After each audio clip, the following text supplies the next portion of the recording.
Good morning, Your Excellencies, distinguished guests, ladies and gentlemen, and welcome to day 2 of this special edition, the 20th Annual Doha Forum. I'm Rita Fakhri, and it's my pleasure to pick up where we left off yesterday.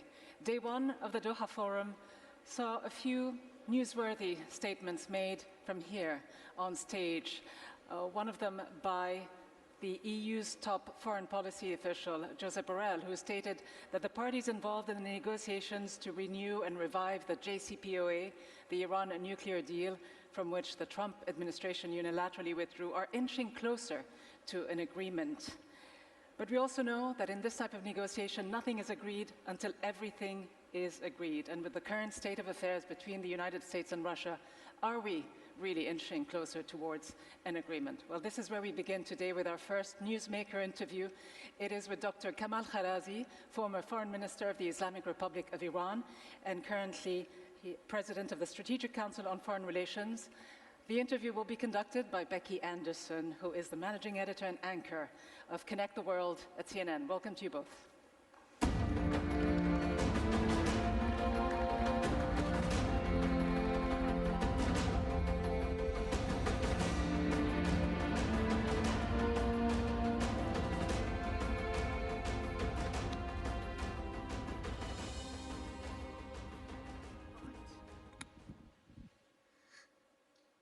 Microphone is there for you, sir. It's very good to have you here.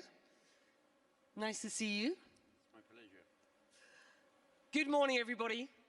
It's wonderful to be kicking off day 2 of this event. Dr. Kamal Kharazi, you are a former Iranian foreign minister, ambassador to the United Nations, and currently a foreign policy advisor to the supreme leader. Let's talk about where we are at with these negotiations. Paused on March the 11th, of course. Yesterday here, Europe's top diplomat, Josep Borrell, saying that Iran and world powers are, and I quote him here, very close to an agreement. And the EU envoy, Enrique Mora, was in Tehran on Saturday, is or will be in Washington on Monday. At this point, do you believe a deal is imminent?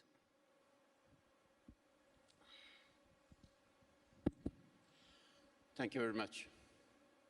Yes, it's imminent, but it depends on the political will of the United States.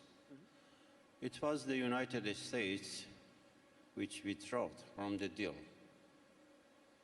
Of course, I have to mention here that even during Obama administration, new sanctions was put on Iran. Any sanction that Americans have put on Iran has had its economic impact. More than that, even during Obama administration, there was no real movement in economic cooperation between Iran and the West, regardless of the Americans, which they have their own sanction. Even we had problem in banking relations, although JCPOA was supposed to solve all of these problems. Even when Europeans, after Obama administration, when Trump came to the office, and during Trump administration, and when he withdrew from the deal, European countries did not do anything. They promised. They promised that they are going to have a specific law in European Union that they can support companies that would be imposed, sanctioned by United States as secondary sanction. Did not happen. They called about a specific transfer operation called Instex that did not work. So it's long history. Right now, that we decided after withdrawal of the United States from the deal to reduce our commitments, and that was our right, based on JCPOA.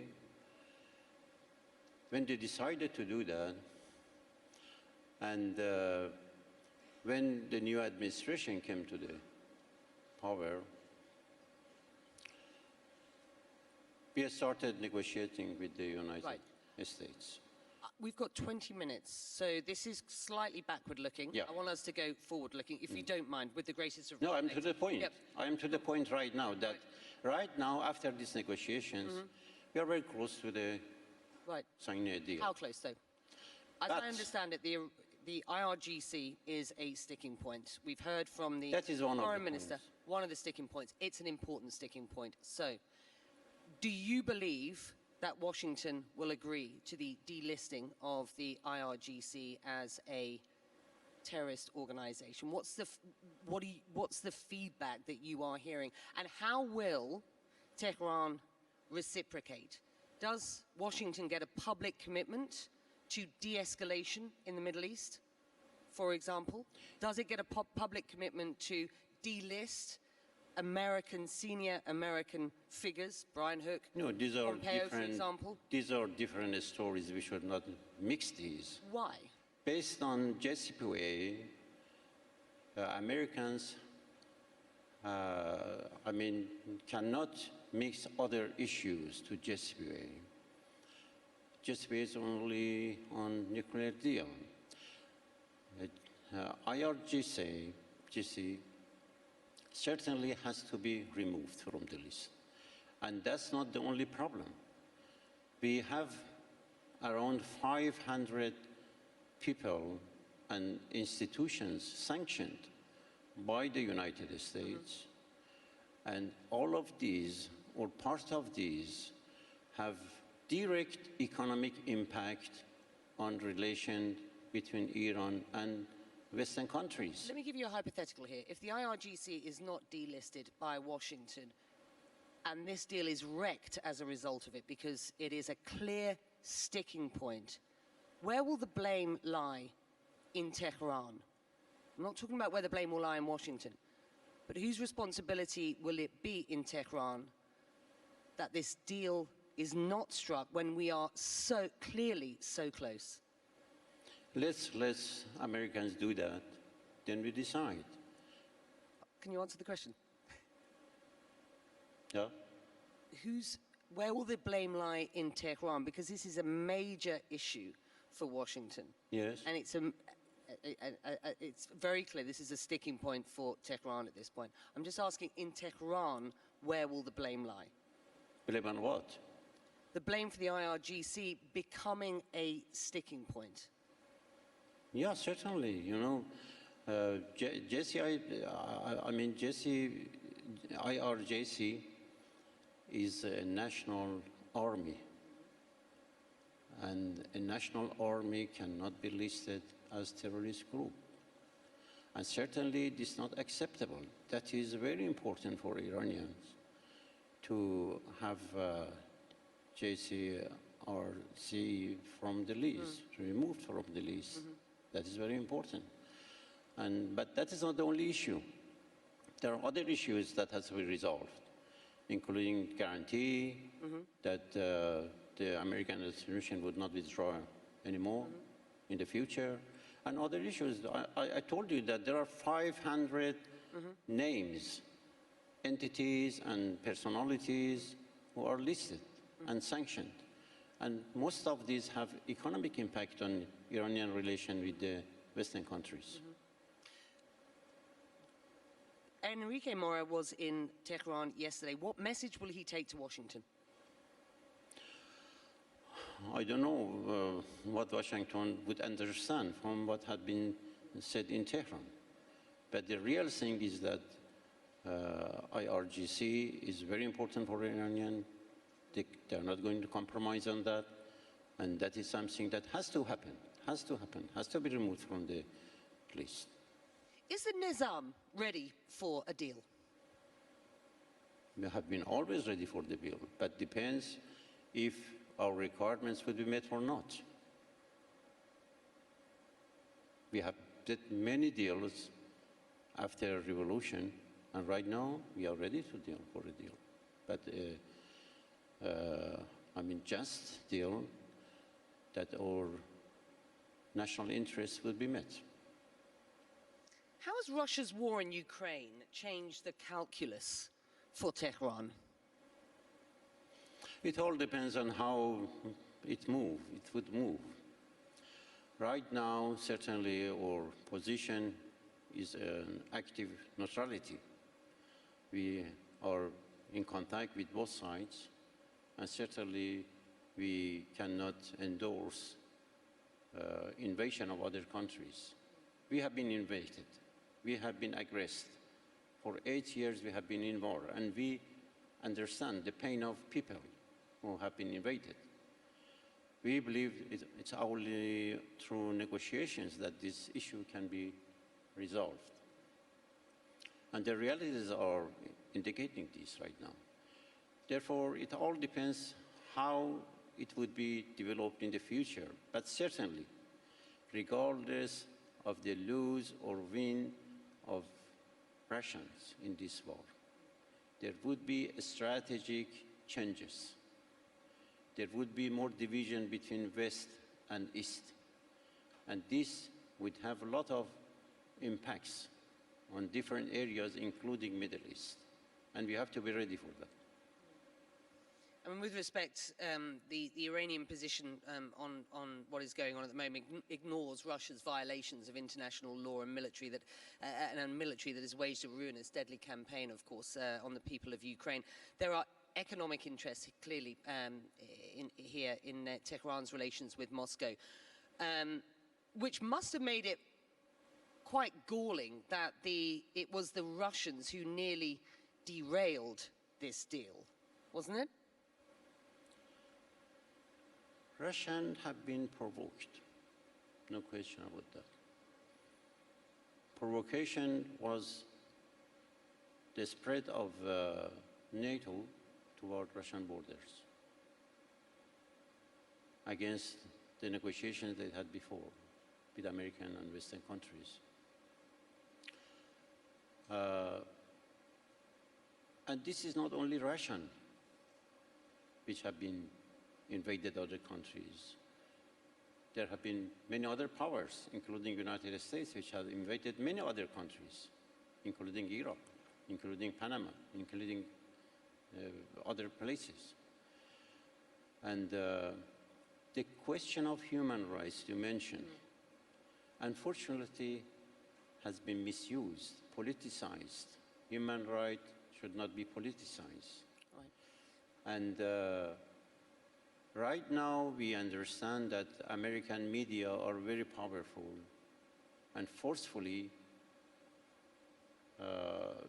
work on that human rights is abused in Ukraine. And this is reality, I don't deny that. But in the meantime, they are quite silent about other places of misuse of human rights, including Yemen, including Afghanistan, including other places. Moving away from the deal Israel. somewhat, the point of bringing Russia up was really because it has an enormous impact on these negotiations at present, and certainly looks as if it could be a deal breaker at one point. Let's get back to the deal. You've talked about these economic sanctions. I want to come back to the IRGC, by the way, but let's just talk about the lifting of the economic sanctions at this point. How quickly does Tehran expect to see the real benefits of the lifting of these sanctions, if indeed this deal is struck? That is why we have stressed the issue of verifying lifting sanctions. We have to have a period of time to verify if really the position of lifting sanction is working, and to make sure that from the day after that we can have economic relations, normal economic relations with others. And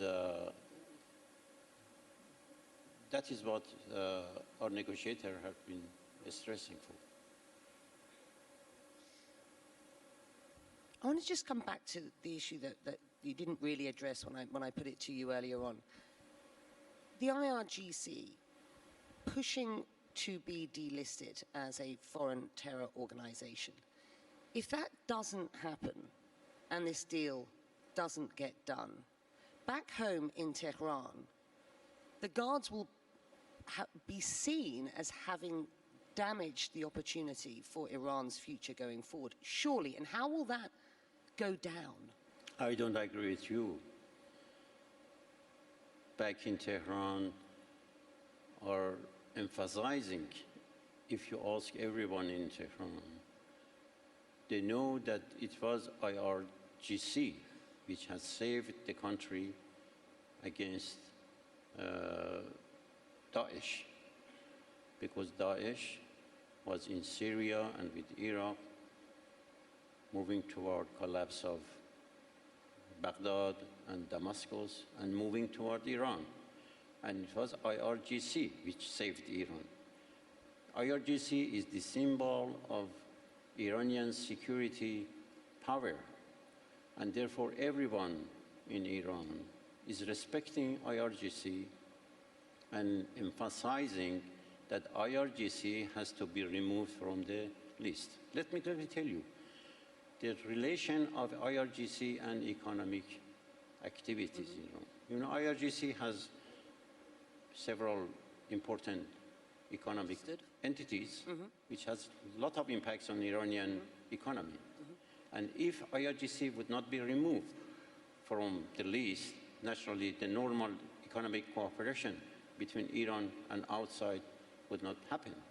Therefore, it's very important, not only from the issue of national pride of Iranian, but also from the economic. And seen in this region by many as a massively malignant force, seen by the Americans and this region, many countries in this region, as a terror organization.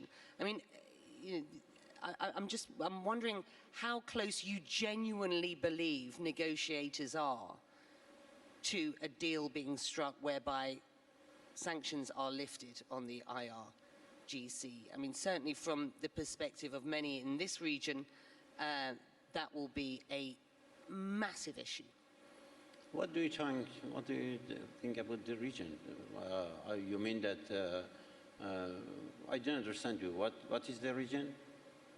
This region, the region of the Middle East. Oh. And the malign force, the sponsored activity by groups associated with the IRGC and the IRGC itself. This is not correct. This is not correct. If you refer to the people in the region, for example, in Iraq, in Lebanon, in Syria, in Yemen, in many other countries, they all respect IRGC as a power which can be very helpful. Look in Iraq. Who was... You're looking at this through the prism of the IRGC at this point. I mean, in this region, the idea for Gulf states, for many in this region, the idea of the IRGC not being deemed a terror organization is ridiculous. I didn't understand your meaning. What do you mean? Could you repeat that? I think it's important that we talk about the current regional environment. How does a delisting of the IRGC work for this region, who see the group as a malign force, and for Washington? You know, those who are against IRGC in the region, that is because they are dependent on big power like Americans.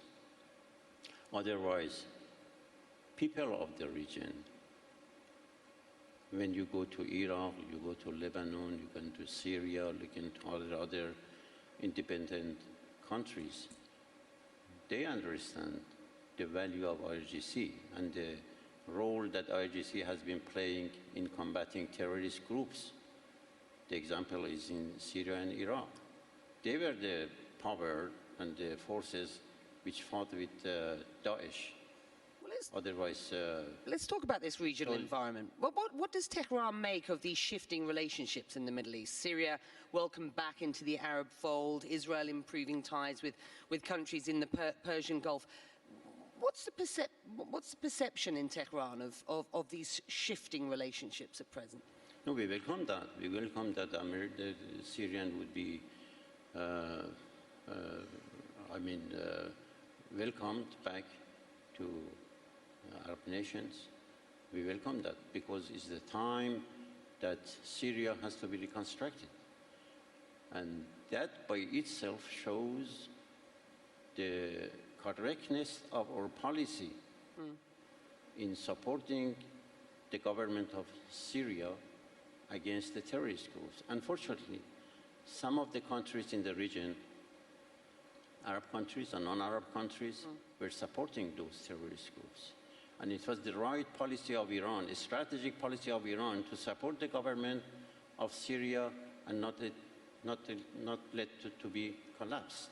And now everyone is trying to connect with Syrian government, and we welcome that. That is the right policy. If the deal doesn't happen, is Tehran ready for more pressure?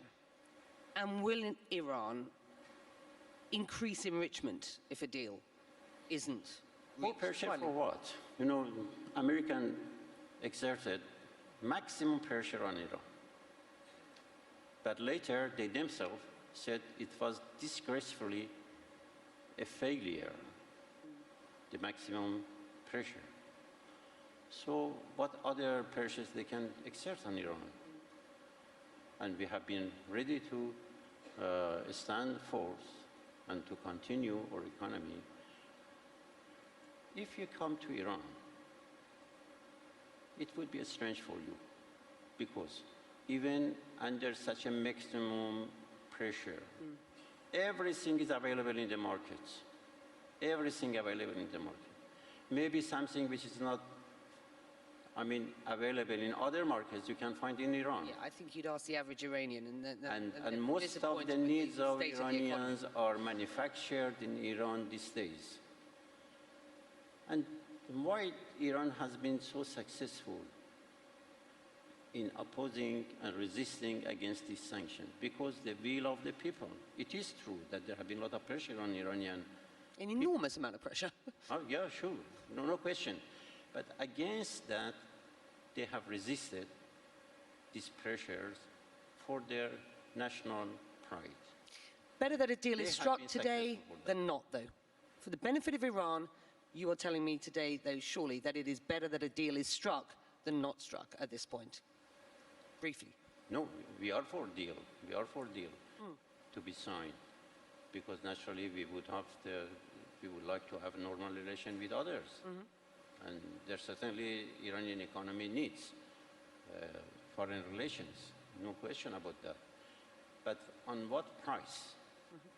We are not going to, do anything against our independence. We are an independent country, and we are proud of that, and we cannot tolerate any submission. We are not prepared to submit. And therefore, it's very important to have a deal and to have normal relation with others, but on price. Dr. Kamal Kharazi, thank you very much indeed. That's 20 minutes. We wanted to spend some time talking to you today. It's been great, and thank you for engaging with me. I'm going to let you leave the stage at this point, and I want to bring up Rob Malley, who is the US Special Envoy for Iran. Thank you very much. It was my pleasure. Thank you very much. Thank you very much.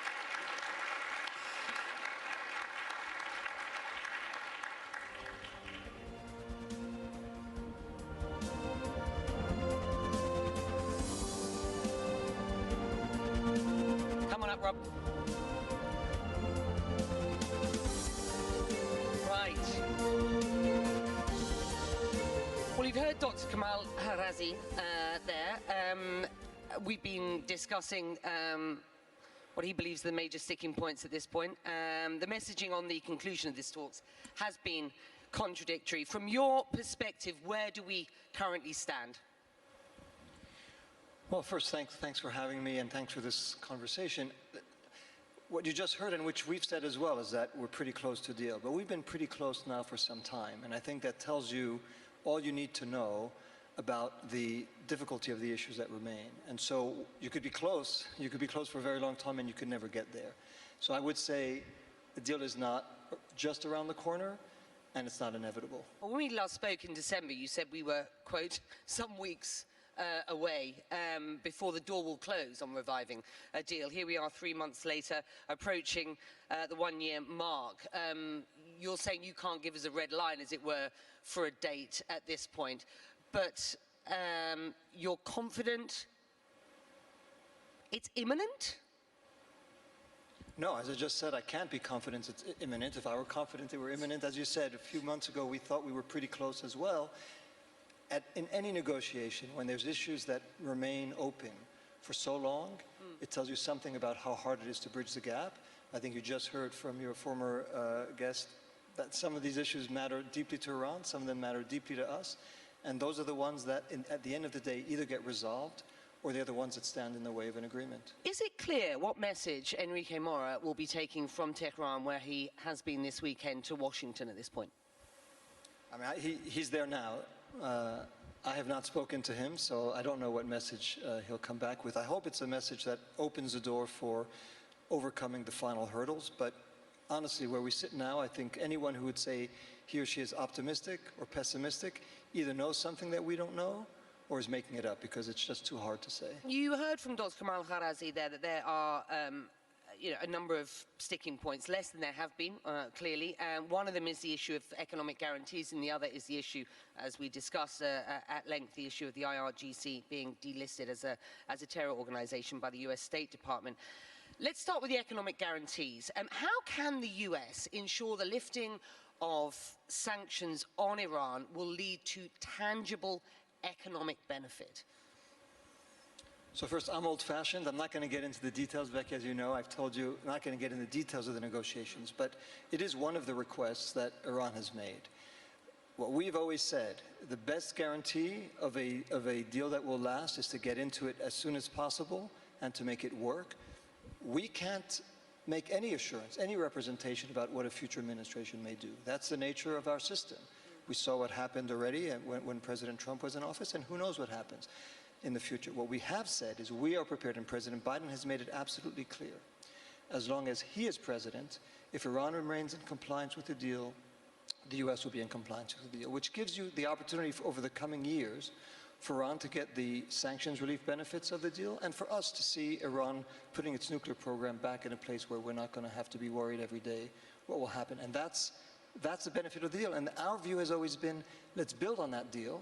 Let's see how much further we can get to make it more sustainable, to make it more acceptable in the region and back in the United States, so that it can last and outlast another transition. That gives Iran effectively 2 years.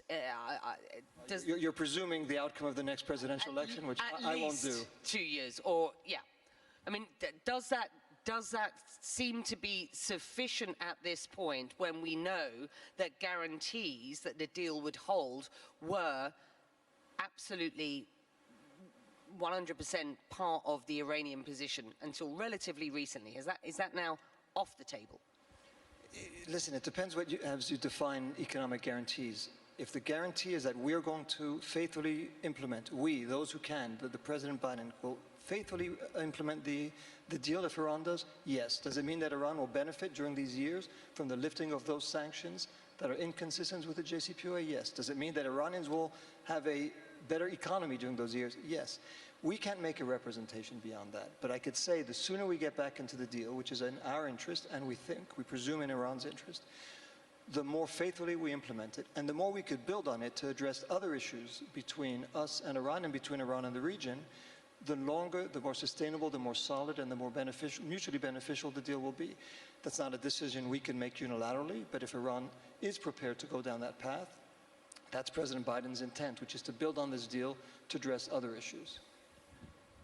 I know you don't want to get into the details of the deal. You've told me that a number of times. I am going to address the delisting of the IRGC, because that is massively important and means a lot to this region, not least. If the US were to delist the IRGC, and I'm just asking for your kind of perception here, if not your specifics, then what sort of guarantees would the US expect from Iran with regards to their regional behavior and the delisting of Americans who are currently treated as terrorists by Tehran?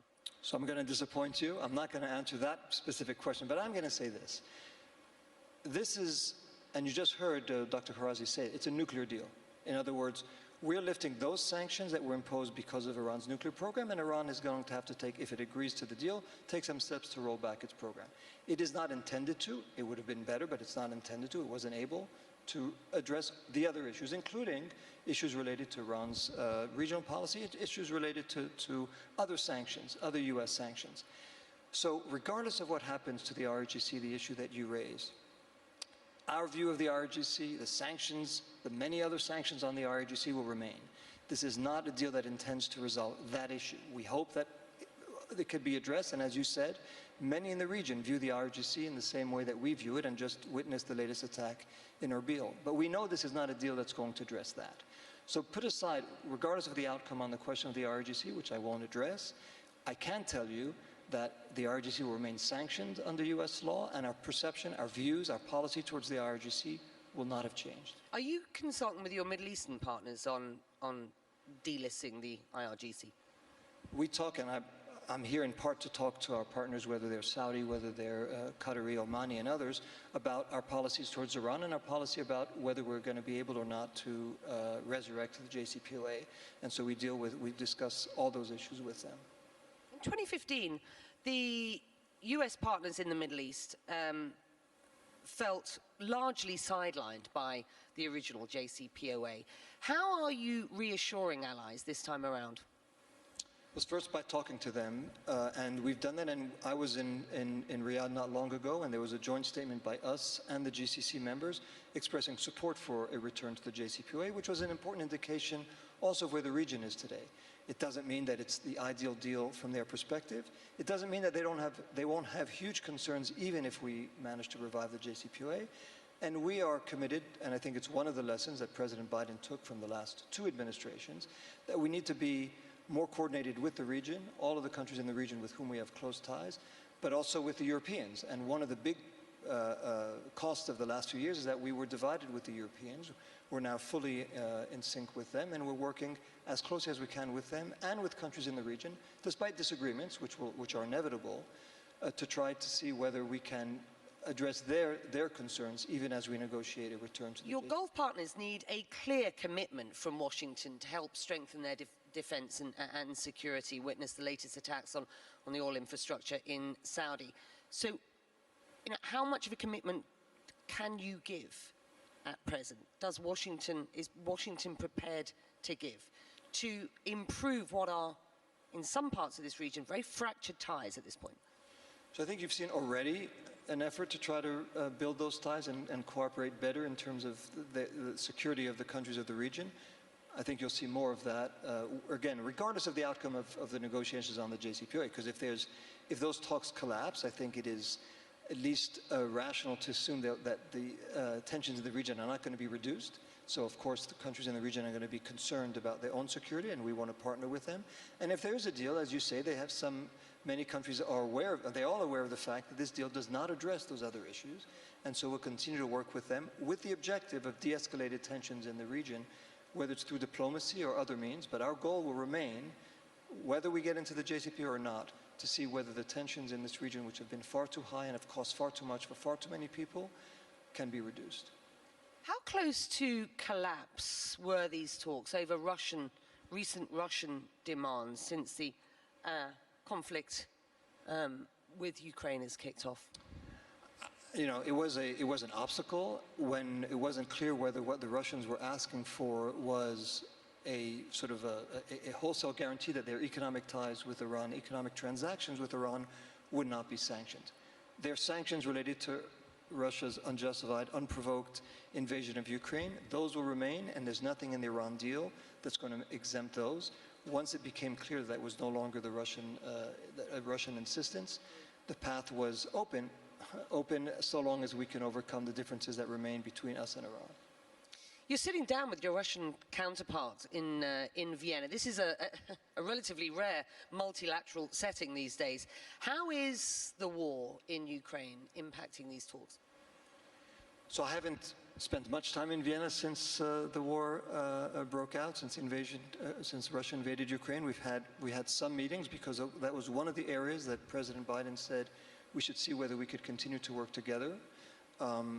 If there's a deal, it will be a deal of the P5+1, P5 plus Germany with Iran and with the European Union, and so that's one issue on which we'll work with them. It doesn't in any way affect our views of Russia's invasion of Ukraine. Has it affected the talks? I mean, as you just mentioned, Russia started, its attitude changed somewhat. I think at the end of the day, at least from where we sit today, they didn't want to block the deal. And if we can reach a deal that is satisfactory to us, to Iran, to the Europeans, and to others, I don't think the war will block it. But it has, of course, affected the atmosphere. It has, though, provided some momentum because it would be convenient to have Iranian oil back on the market, wouldn't it? I'll be very candid. I've not sensed any shift in the administration's, the White House, the State Department's view about the eagerness or not to get a deal as a result of the war. I know I could see your sense of surprise. People may expect it, but I think the guidance I've been given is get a deal if our interests are met, get a deal if our concerns are met, get a deal if we could overcome these differences. And there's been zero sense of now you really need to rush for a deal because of the need to get oil on the market. I have not heard that once. All I've heard is here's the parameters under which a deal is acceptable because they address U.S. national security concerns. If not, there'll be no deal. Republicans in Congress have, let's be quite frank, been consistently opposed to your efforts at these talks. In the past week or so, Democrats also weighing in, saying they are concerned about the direction, particularly the delisting, the potential delisting of the IRGC. Is there political capital in DC to stick to a deal if one is struck? So, I mean, you're right. There are many people who have really deep concerns about Iran's policies and therefore about any negotiation between the U.S. and Iran. I do think that when we sit down, as we've done over the past several weeks and months with members of Congress, we describe to them where we are today and where we are as a result of the unilateral U.S. withdrawal from the deal, which was supposed to put, I mean, the theory was it was going to get Iran to accept more stringent constraints on their nuclear program and to lead them to moderate their policies in the region. I think, and I don't think, I'm not trying to make a partisan comment here, just a statement of fact, the results have been the opposite. So I think when you sit down with members of Congress, they understand that why we're trying to pursue a deal. They may disagree with the outcome, but I think that's what we need to do is to explain why we're pursuing this deal, what the alternatives are. At the end of the day, members of Congress will have to make their decision. I think you heard from many Republicans, but also many Democrats, real reservations about this. President Biden and his team are convinced that it's in our national security interest because we haven't just imagined what the alternative is. We've lived it. We've lived it for the last 4 years. It's not an alternative that has enhanced our national security. It's one that we're prepared to continue to live in if there's no deal, but it's certainly not our preference because it hasn't served the national interests of the United States. But your naysayers will say, how does delisting the IRGC serve America's national security interests? Again, we haven't decided to delist the IRGC as a foreign terrorist organization. But of all the decisions we take, if you take any individual sanctions relief, you'll say, how does that serve our interests? What would serve our interests would be back in a deal that was working that both, that I think even the Trump administration was saying Iran was respected until the U.S. unilaterally withdrew. And it served its objective of reducing the nuclear crisis, of addressing the nuclear crisis, and at least providing one area where we could, where tensions could de-escalate. It didn't address everything, and our goal would be to try to address the future issues, those other issues in the future. But I think what does serve the national security interest would be get back in a deal that makes what is today an imminent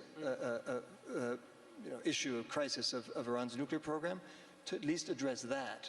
And that's what is it. Nobody, I can't imagine somebody would prefer to see that crisis come today rather than to take a period of time where we could try to address it and address other issues in the future. I've got, that's telling me time's up, but I've got two other questions for you, which are important ones. I want to address the issue of dual nationals imprisoned in Iran. The UK has paid a decades-old debt, and 2 British Iranian nationals were freed. Did the US approve of that transfer? No, this was a deal. I mean, we were working very closely with the UK on the release of their and our citizens. That's what we were doing. They struck a deal with Iran that released 2 of their citizens, and I would add, was supposed to result in the furlough at home of a 3rd citizen, Murad Tabaz. That has not yet occurred. That's a commitment we think that Iran needs to live up to, that we know that our UK partners are continuing to work on. That's what's important to us, is to see him back home, and then to continue to work with the UK and through them with Iran to secure the release of all of our hostages, 4 of them who've been unjustly detained for years. I spend as much time on that as I spend on the JCPOA, and it's something that's very close to the President's heart, to all of our heart, because these are citizens who've been unjustly detained, who've been used as pawns. They need to be home, they need to be reunited. What is being done to ensure their release? We're negotiating, again, indirectly, because Iran refuses to meet with us directly, but we're negotiating indirectly, in this case, through the good auspices of the UK, to get them home. Last question to you. Was it a mistake for the Biden administration to wait to enter talks with Iran instead of immediately returning to a nuclear deal?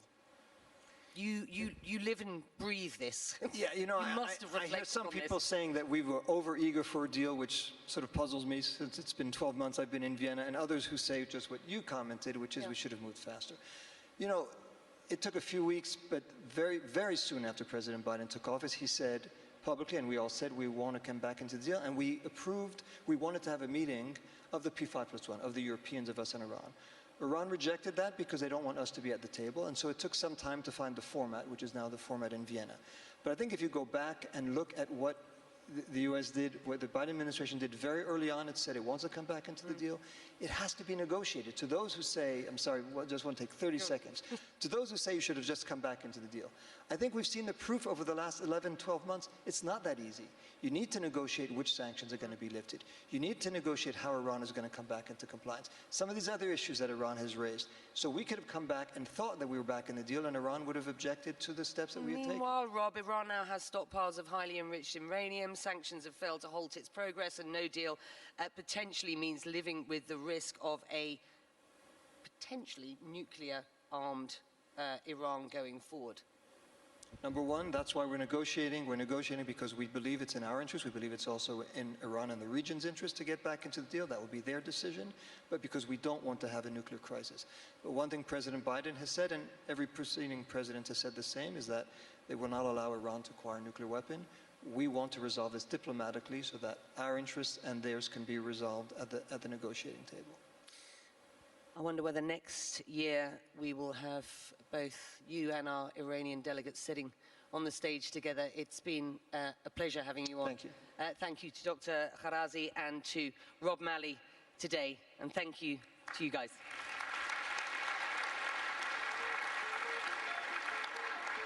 Thank you both. Thank you, Mr. Malley. I think everyone wishes you luck with those negotiations and really does hope that the region will see a de-escalation of tensions. Now, our next session will make you rethink conventional wisdoms. The title is Spheres of Influence in the Age of Unpeace. Today's spheres of influence, you might argue, aren't measured the way they were traditionally, by political and military clout alone. So what constitutes today's spheres of influence in our rapidly changing world? It is my pleasure to introduce and welcome to the stage our panelists. Hina Rabbani Kar, member of the National Assembly of Pakistan and former Minister of Foreign Affairs of Pakistan. Borge Brende, President of the World Economic Forum. Ivan Korkok, Minister of Foreign and European Affairs of the Slovak Republic, and our moderator, Mark Leonard.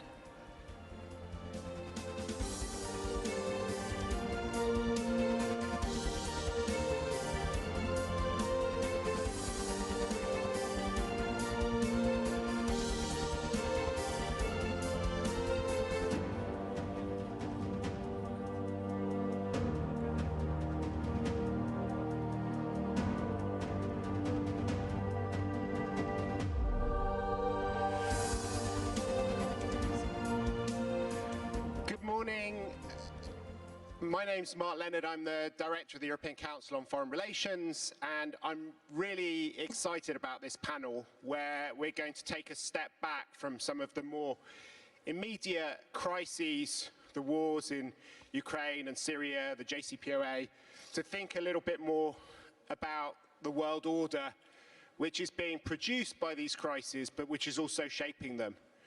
during my lifetime, there have been two defining ways of thinking about global order. Some people thought we were moving towards one world, building interdependence between countries through a global trading and finance system, supply chains, the internet. And others argued that great power competition would be the defining force, with the biggest countries building spheres of influence around each other, competing for power and glory. And many people wondered who would be proven right after the end of the Cold War, and it turned out that both were. We have unprecedented levels of interdependence and enormous competition. And the result is what I call the age of unpeace, where the ties that bind us can both create extraordinary possibilities for cooperation and wealth, but can also be turned into weapons in an unending competition. And the metaphor that I use to explain it is that geopolitics has become like a loveless marriage where the couple can't get divorced. And just in a marriage that's falling apart, it's the things which brought us together in the good times that become the ways that we hurt each other in the bad times. In a marriage, it's about who gets the holiday home, the pet dog, custody of the children. But in geopolitics, it's about supply chains, about our trading relationships, about our finance system, about our energy links, about the internet. And what we're finding is that all of these things are being weaponized. And even if you take something which looks like the most traditional, old-fashioned, heart-rending conflict like the war in Ukraine, you can see that behind the tanks and the shells, there is an even more troubling struggle going on that involves parties that are not separated by an iron curtain, but are deeply bound up with each other's affairs, and that are using a lot of these ties that bind to play out the competition between one another. So on the one side, you have manipulation of energy supplies, you have forced waves of migration, you have cyber attacks, and on the others, the most ambitious program of financial sanctions, barriers put on sharing technology, information campaigns being waged in different parts of the world. And I think what this shows is that the distinction between war and peace, which was so devastatingly apparent in the 19th and 20th centuries, is now breaking down. And we're seeing these new battlefields emerging, from trade to migration, with each state promoting its own version of a sphere of influence within it. And I argue in a book I've just written that this is going to create a perpetual age of unpeace. And we couldn't have a more interesting group of speakers to help us try and make sense of this world than the people we have on the panel today. To my left is Hina Rabbani-Kar. She was Foreign Minister of Pakistan, but she's also, I think, one of the smartest analysts of the world that we live in, as well as practitioners that I've ever met. To my immediate right, we have Boje Brende, who's president of the World Economic Forum, also a former foreign minister of his country, Norway, and I think he's thought more about how geopolitics, the global economy, energy, technology fit together, and what that means for world order than almost anyone I know. And finally, we have Ivan Korčok, who's the Minister of Foreign Affairs, still Minister of Foreign Affairs in the Slovak Republic. And he's somebody who's really living on the front line of the crisis in Ukraine. I think there have been almost 270,000 refugees welcomed in your country, which is, I think, almost 5% of your population. So it will be the same as 16 million people showing up in the United States of America. I asked all of the panelists to tell us very briefly what they think the sort of longer-term consequences, both of the war in Ukraine are, and also what the Western and international response through sanctions, through energy diversification and other measures is going to mean for our world order. And then we'll go into a bit more detail afterwards. So maybe you could go first, Minister. Thank you, Mark, and good morning to all of you. Before I start, I'd like to thank very much for giving me this opportunity to participate in this prestigious forum. I thank the Emir of Qatar and the all organizers for this. On long-term consequences, Mark, I'll try to say what I believe it could be, but at the same time, let me say a few words about how I see it from the perspective of a country in which neighborhood there is war. There is war underway as we speak, literally a few hundred meters from the borders of my country, of Slovakia. As you have said, over the last month, almost 300,000 refugees came to Slovakia. They were welcomed. They were welcomed in Slovakia. We are struggling with that, but if the conflict persists, the burden will be unbearable for us. And this is something that we really have not expected that could happen.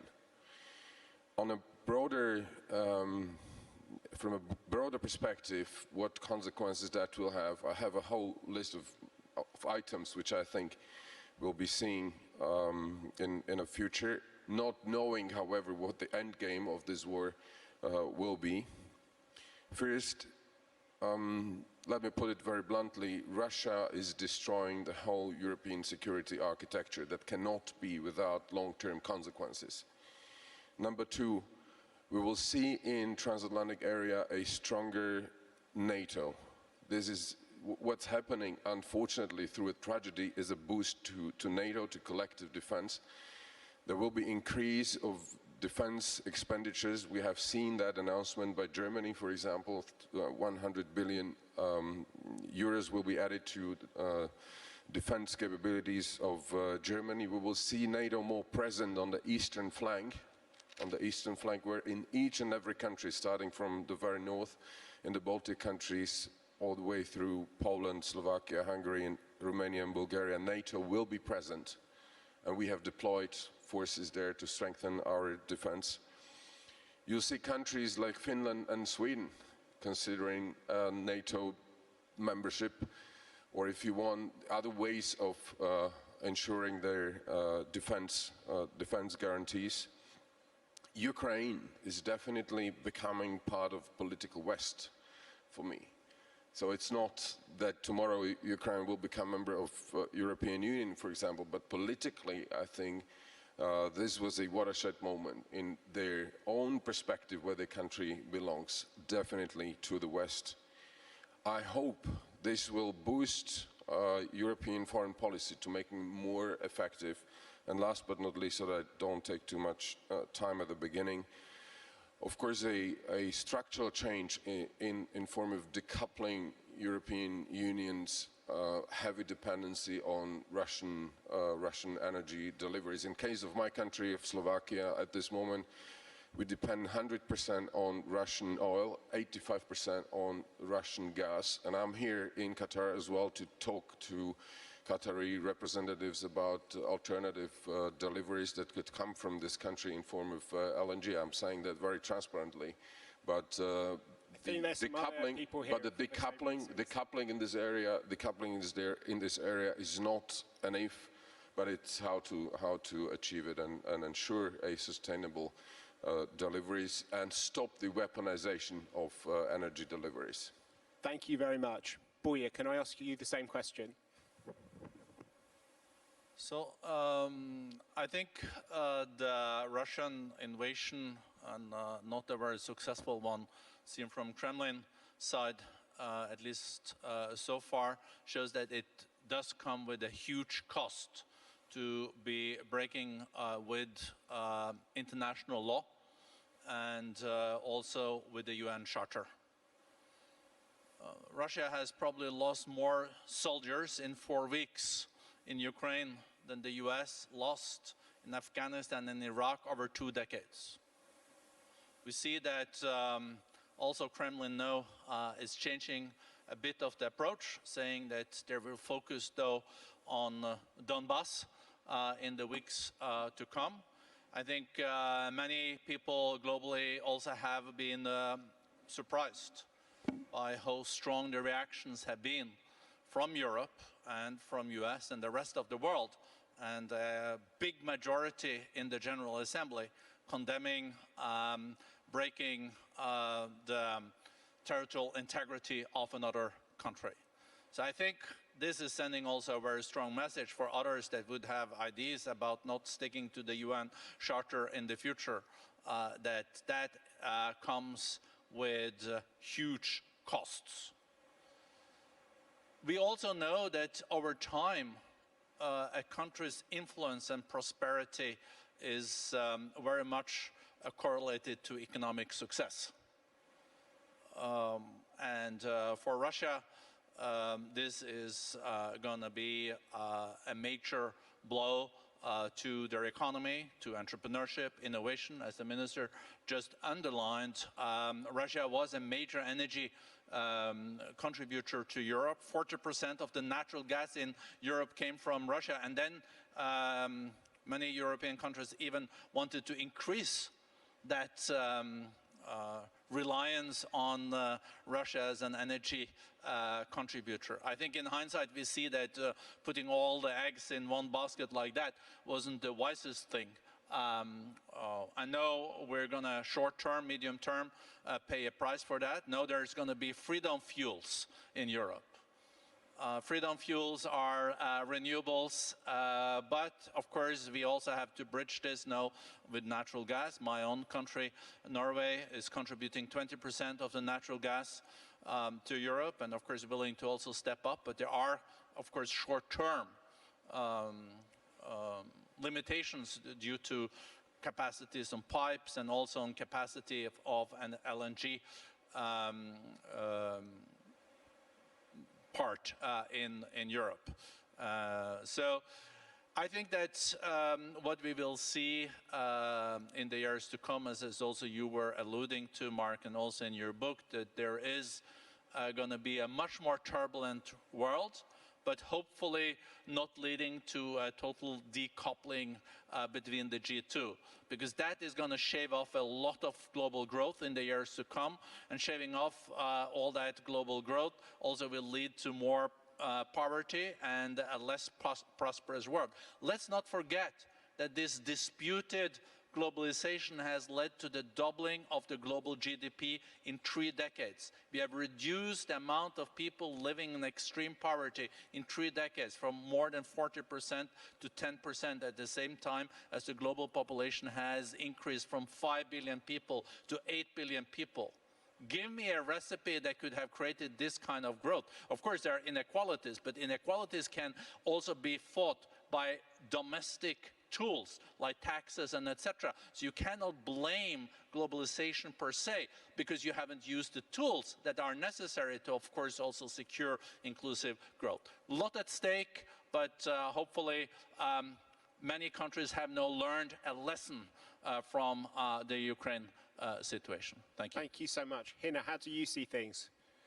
Differently, for sure.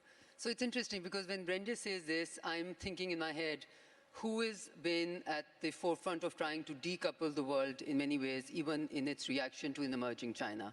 And it feels like where the West was taking steps in encouraging the world towards globalization, now in the last few years, it is the West which seems to be very keen on decoupling the world, which is quite the opposite of globalization. And all of that emanates from this fear of an emerging power, which may threaten an existing power, is the broad analysis, right?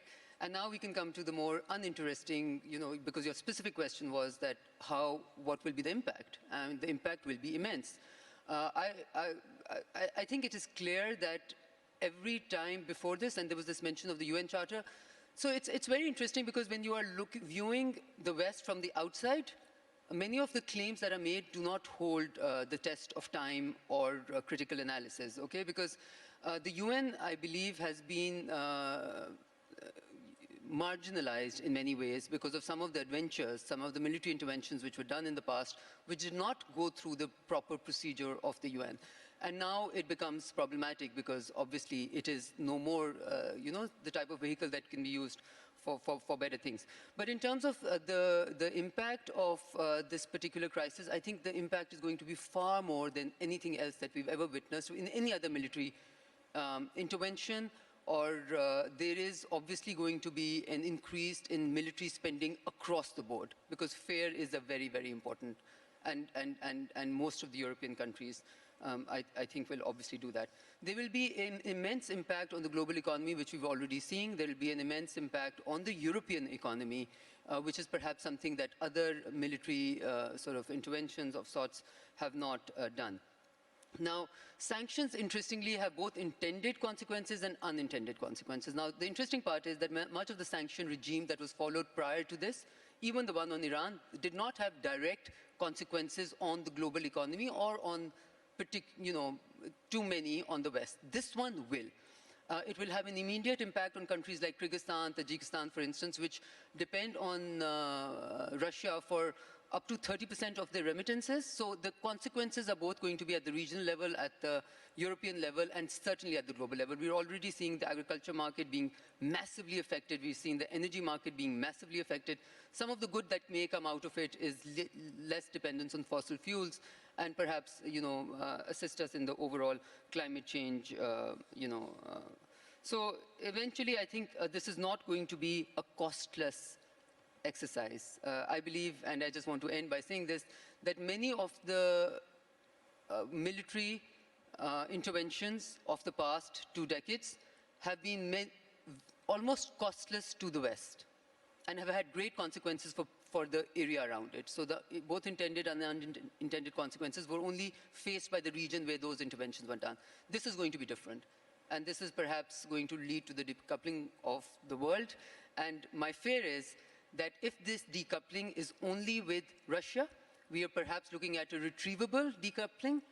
But if this decoupling also includes China and the rest, then we are probably looking at the world going on a track which will be irretrievable, in many ways.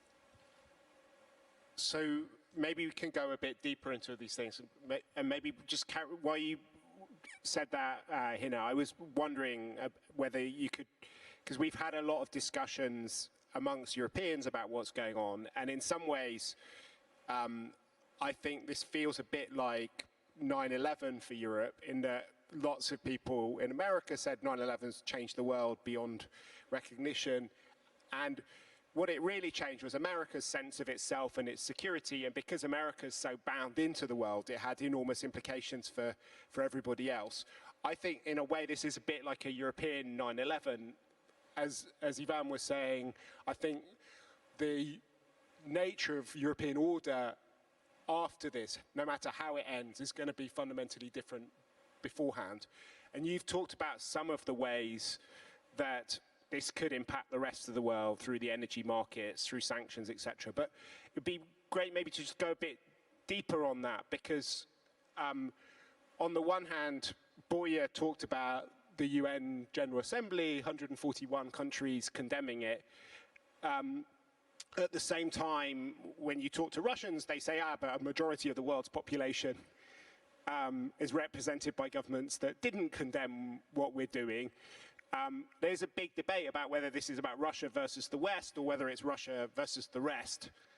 And that is quite fundamental, I think, to how this is going to be framed. Can you maybe tell us whether you think it's about Russia versus the West, or whether this invasion is something which, as a sort of post-colonial war, is something which could shock a lot of the rest of the world into both wanting to respond and also feeling that it's important that this gets resolved in the right way for global order? Okay, yeah, so you see, I think the difference over there is, why is this not, in my view, Russia versus the rest, and is only Russia versus the West? In my view, there is only one determining factor for that, and one reason for that, and that is that when the West operates within its own borders, it operates in a very different way.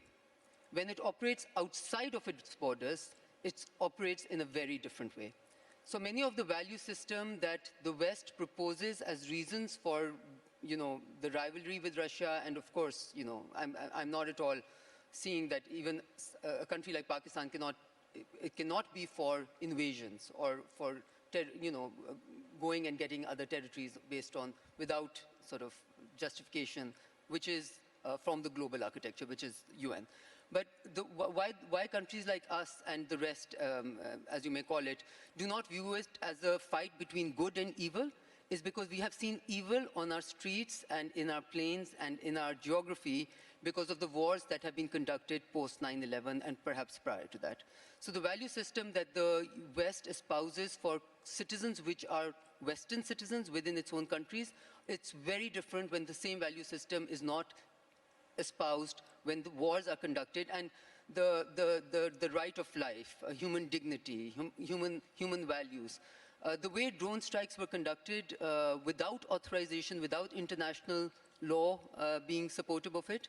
Now we know, because of literature which has come from the cost of war studies of the Watson Institute of the Brown University, which is an American institute, obviously, that about 90% of people who were killed with drone strikes were actually civilians who had nothing to do with the active war. So all of this has repercussions. We also know that 929,000 people died post 9/11 wars. These are large numbers. We also know that 38 million to 60 million people have been made refugees or displaced post 9/11 wars. So the good versus evil is not as clear to me from my vantage point as it is perhaps when it is professed. And therefore this inability of the rest to buy what the narrative which is currently being given in some ways, right? Because it's like, oh, we do no wrong, but yes, they have done wrong, but you also did many wrongs, is pretty much the approach. And so if one can get away with wrong, maybe the other. And I just want to end by saying that eventually, whatever comes out of it, I think it's important to know that we are today living in a world where whatever we may pretend, the truth will eventually come out, right? The truth of the post 9/11 wars is something which has, in many ways, taken away the credibility of Western democracies and the value system that is being professed. Okay, we saw through Al Ghraib, we saw through Guantanamo Bay, we saw through how these wars were conducted, left a deep, deep dent on the reputation of the West. What would you say to that, Ivan? Because you're involved in diplomacy, trying to get other countries to support not just the sanctions, but... Yeah.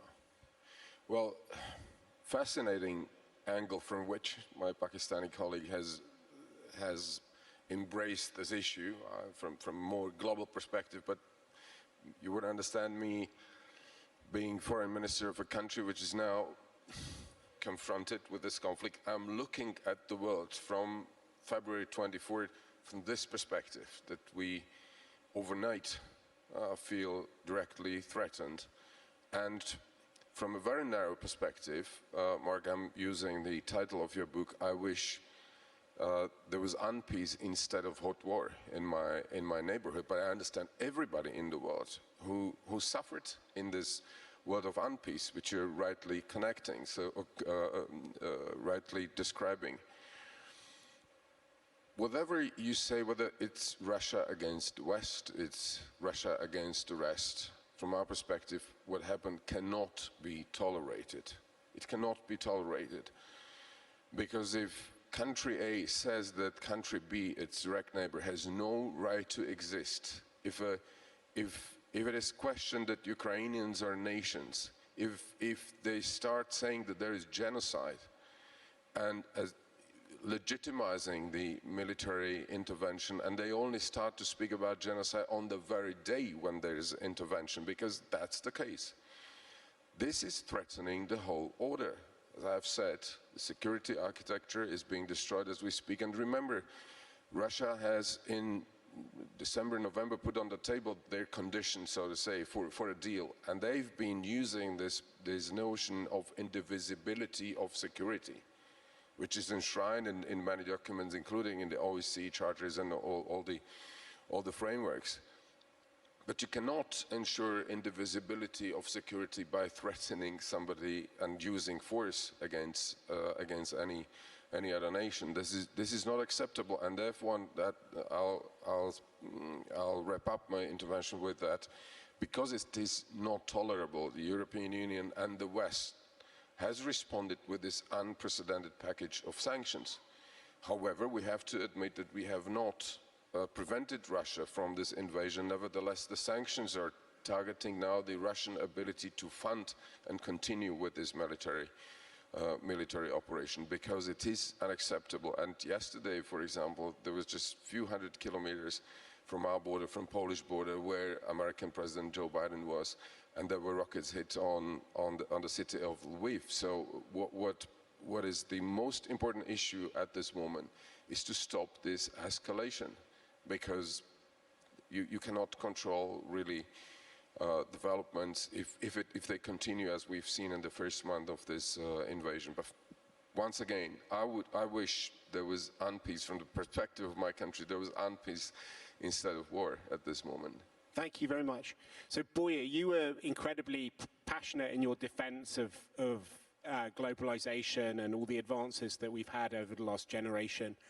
How do you think that it's possible to sustain some of those powerful forces which have done so much to advance prosperity, technology, and all of the other things which we've won over the last few decades in the face of great power competition, sanctions, and all these other attempts to divide and to decouple rather than to bring the world together?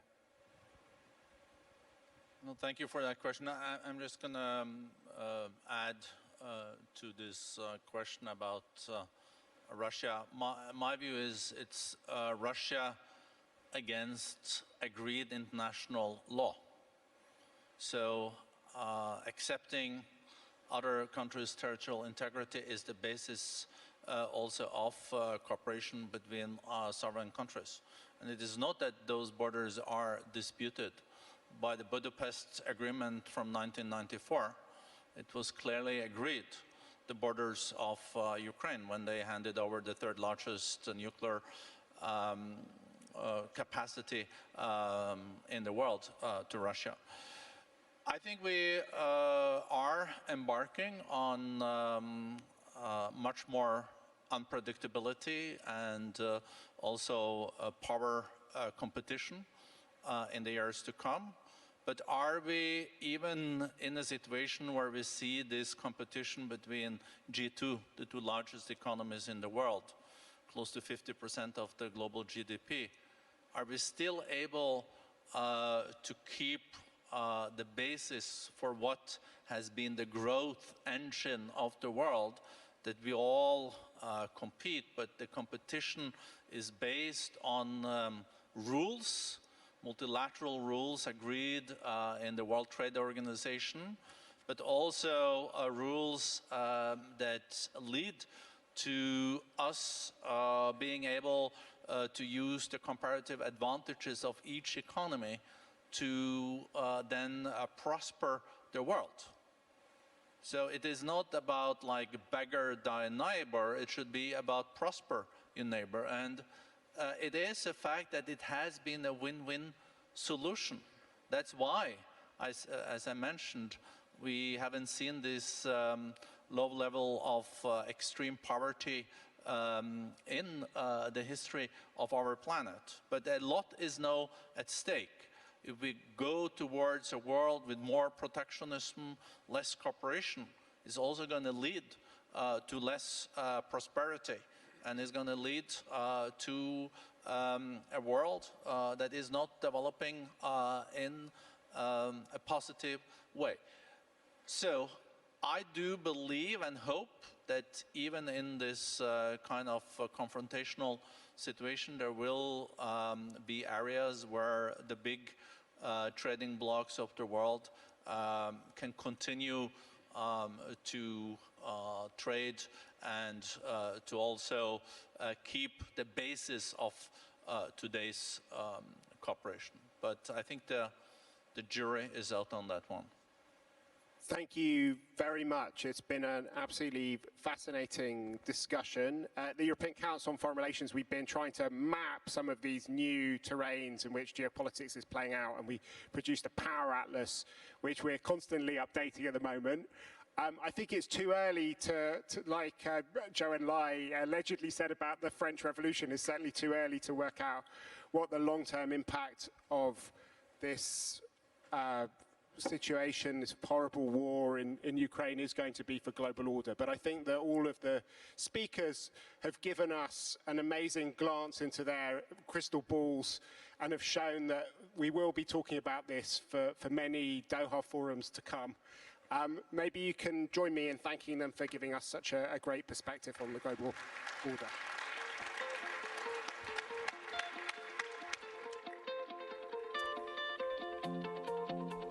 Thank you all very much indeed for this fascinating discussion. And as we move from spheres of influence and the recent trends toward deglobalization and unilateralism to coordinated global recovery efforts and inclusive multilateralism, that is the focus of our next session. Is the world really moving towards more coordinated recovery efforts, or are we seeing the opposite? Can we have inclusive multilateralism, or is it in many respects a fig leaf for big power politics, at least in the way it has been practiced until now? A subtle way, some might say, to maintain hegemonies, military, political, and financial. I'm sure these will be some of the questions. There will be plenty more that will be addressed in the next session. It is my pleasure to invite to the stage our panelists, His Excellency Ali bin Ahmed Al Kuwari, Minister of Finance and former Minister of Commerce and Industry of Qatar, and Kristalina Georgieva, Managing Director of the International Monetary Fund, and of course, moderating the session as well is Eleni Gliokos, anchor and correspondent at CNN.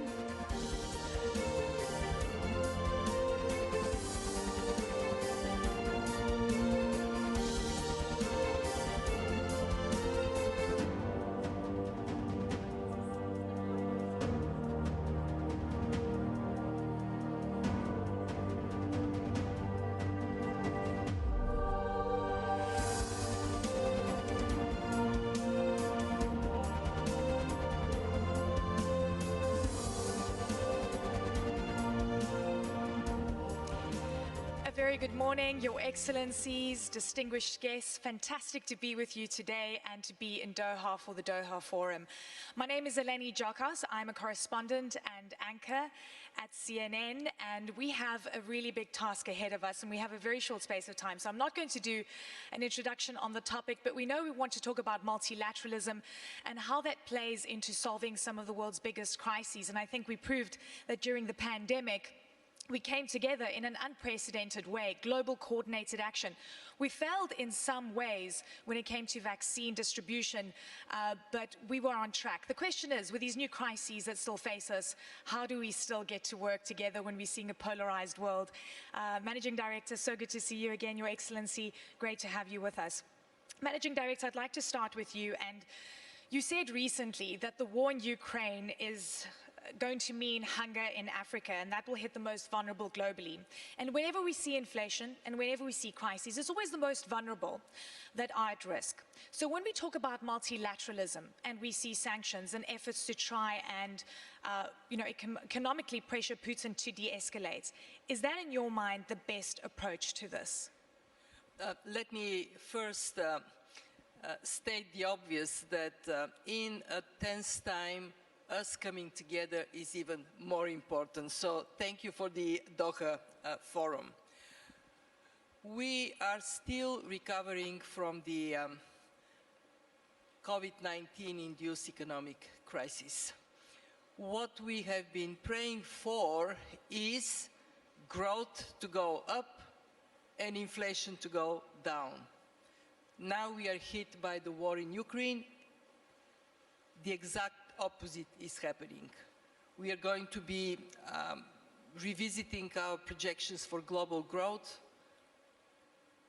They would go down, and inflation is indeed going up.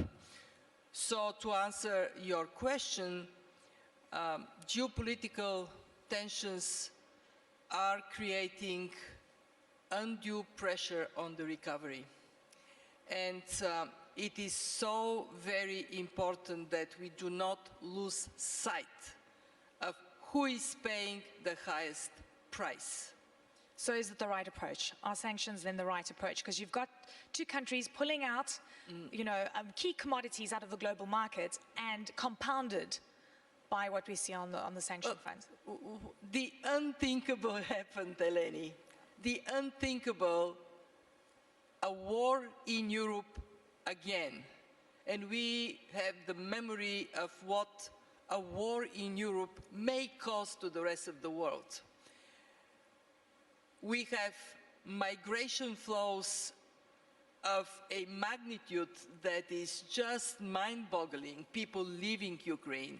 Again, just to remind us that the the High Commissioner for Refugees was created in 1951 to help 3 million Europeans that were displaced by the Second World War to go home. Now we have way over 3 million Ukrainians displaced. So what is my message? This war is what we need to worry about. The war has to end. The unprecedented sanctions are because of unprecedented war. Your Excellency, really good to have you with us today and honored to be on stage with you.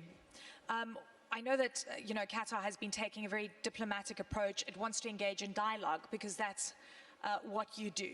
You assist when we see crises. Do you think that multilateral approaches to sanctions, to global efforts to try and put pressure for de-escalation is the right path? Or do you stand by the diplomatic approach and having conversations right now? Or is there room for both, depending on where you are in the world? Thank you, Lena.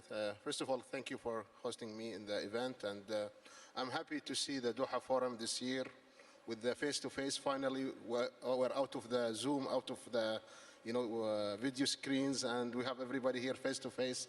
I'm also so happy and pleased, Kristalina was able to make it, to the Doha Forum, such a great addition, to the already high-level delegations, we have here.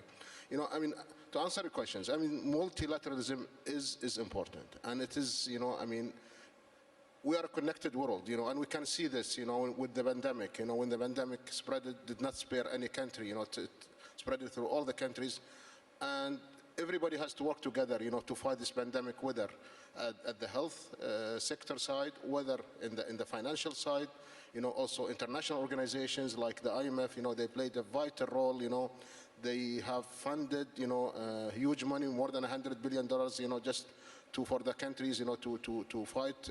So it shows, and it's not like one country will be a winner and the other country will be a loser. So we either all win or all lose in these fights. And given the other challenges which Kristalina highly mentioned, refugees, poverty, inflation, so this is all common. You go to any country, you find the same problems, the same issues, although, when it comes to financial performance, maybe certain countries are in a fortunate place than others. So, dealing with the crisis in a multilateralism way, yes, it is the right way. It is, and we have to work together. Sometimes there are some conflicts where our people are divided, which is natural. I think like the Russia-Ukraine situation where we see here, and although there are a global move, toward to fight it in terms of sanctions and everything. But I think it's very important that we should have the goal. What we want to achieve from this is peace. And if you want to achieve peace, you cannot have a single actions, or single actions by every country. I think you need to facilitate mediations and peace. And this is what Qatar has been all about. If you notice, recently the actions, done by Qatar, whether in Afghanistan, whether, to facilitate in Libya, and many other countries, we have been facilitating peaceful solutions, for these conflicts. So, sometimes, taking sides is very difficult, for this one. It stops you from playing that role, So you always need this multilateralism in a way where you have different roles for everybody, to facilitate connectivity and resolutions for these, issues. It's very important, for the world. The world will be good and a good place, if such conflicts, resolves in a peaceful manner. I think this is the goal we should aim at. And we should put our hands, I think, together, whether, I mean, I know the sanctions, of course, it's going to apply, maximum Russia, but at the same time, you need facilitators, for these resolutions. And you can't facilitate those discussions if you are, embarking on sanctions as well. Is that what you're saying? As I said, you need different roles for different, parties here, so, and that's why really if you want to achieve resolutions, it's not, the idea is not to isolate a country or destroy, a country, the idea is really to have, a resolutions and a peaceful resolution for everyone.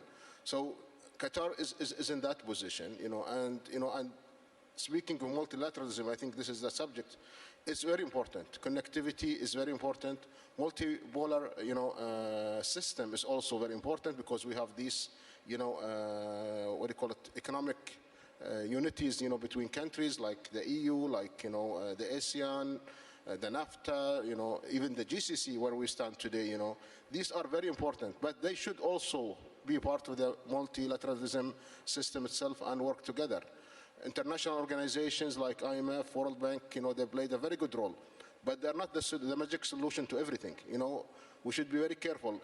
They come to help countries to navigate through crisis, but the solution, it's in the hands of these countries themselves and the governments to build a sustainable and a disciplined system in the future, Absolutely. I mean, really fascinating. MD, I want you to jump in here. Look, you're not the magic solution. The IMF does do incredible work with capacity building and looking at global issues and how to alleviate the pressure. So when you look at supply chain disruptions, once again, we've been through this with COVID. We know how to rejig and look inwards, trying to find, supplies closer to home. You've got grain, 30% of global grain out of the market. You've got a big chunk of oil and gas out of the market. So what in your mind is the solution? An increase in oil and gas supply? It's a touchy subject. Is that something we should see and we should put pressure on the countries that have the capacity? What else are the solutions, would you say? So let me go back to the basics. What is the root cause? The root cause is the war in Ukraine. The faster the tanks are out, the faster the tractors would be in. And we need by July the harvest in Ukraine to contribute to stability of food prices.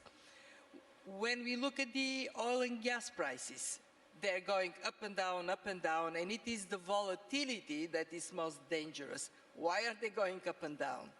Because of geopolitical tensions that are anchored in this war. Obviously, everybody can play a role. Let me say two things on that. One, oil producers, gas producers, food producers today are in a position to help reduce this uncertainty, and they are, many of them are looking into what can be done more. So I know Qatar is thinking about the role they can play in that regard. We, the IMF, we also have a very important role to play.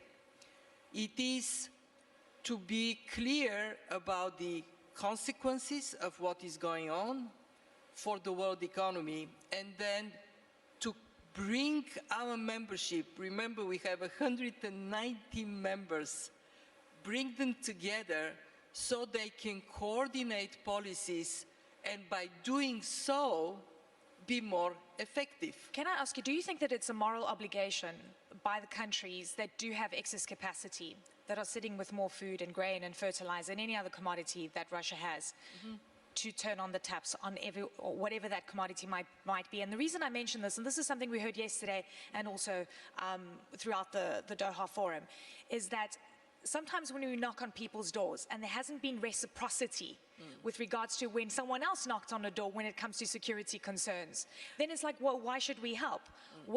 Because geopolitics and multilateralism is multifaceted here. It's not as if, well, yeah, sure, let me turn on the taps for you, but yesterday you said no to me with a concern that I had. Well, we have lived through this just in 2020, 2021, during the pandemic. The first instinct in many cases was, let me take care of my people, and therefore let me reduce exports of medicines, of anything that may help others.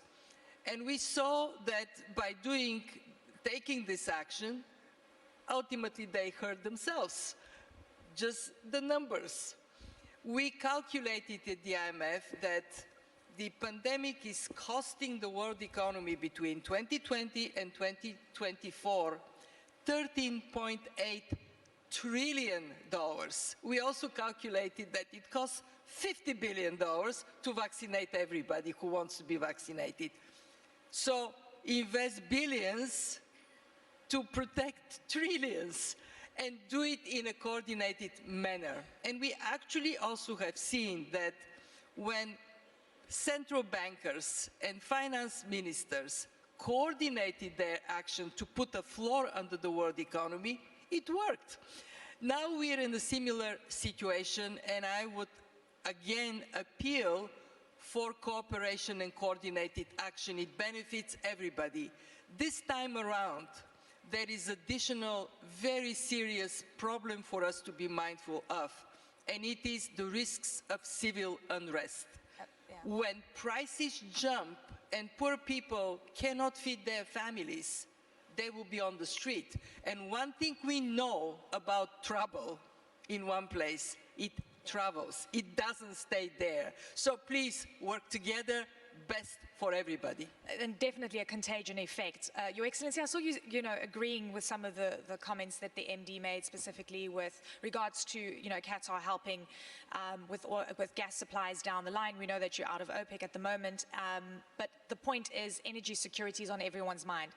And Qatar's been very clear about the fact that you want stable markets. It's good for the energy transition, it's good for the world, and we want to inflict as little pain as possible on the most vulnerable in the world. So under that context, what is your stance when you hear we have to have coordinated multilateral action to firstly alleviate the pressure and secondly ensure that we create a de-escalation?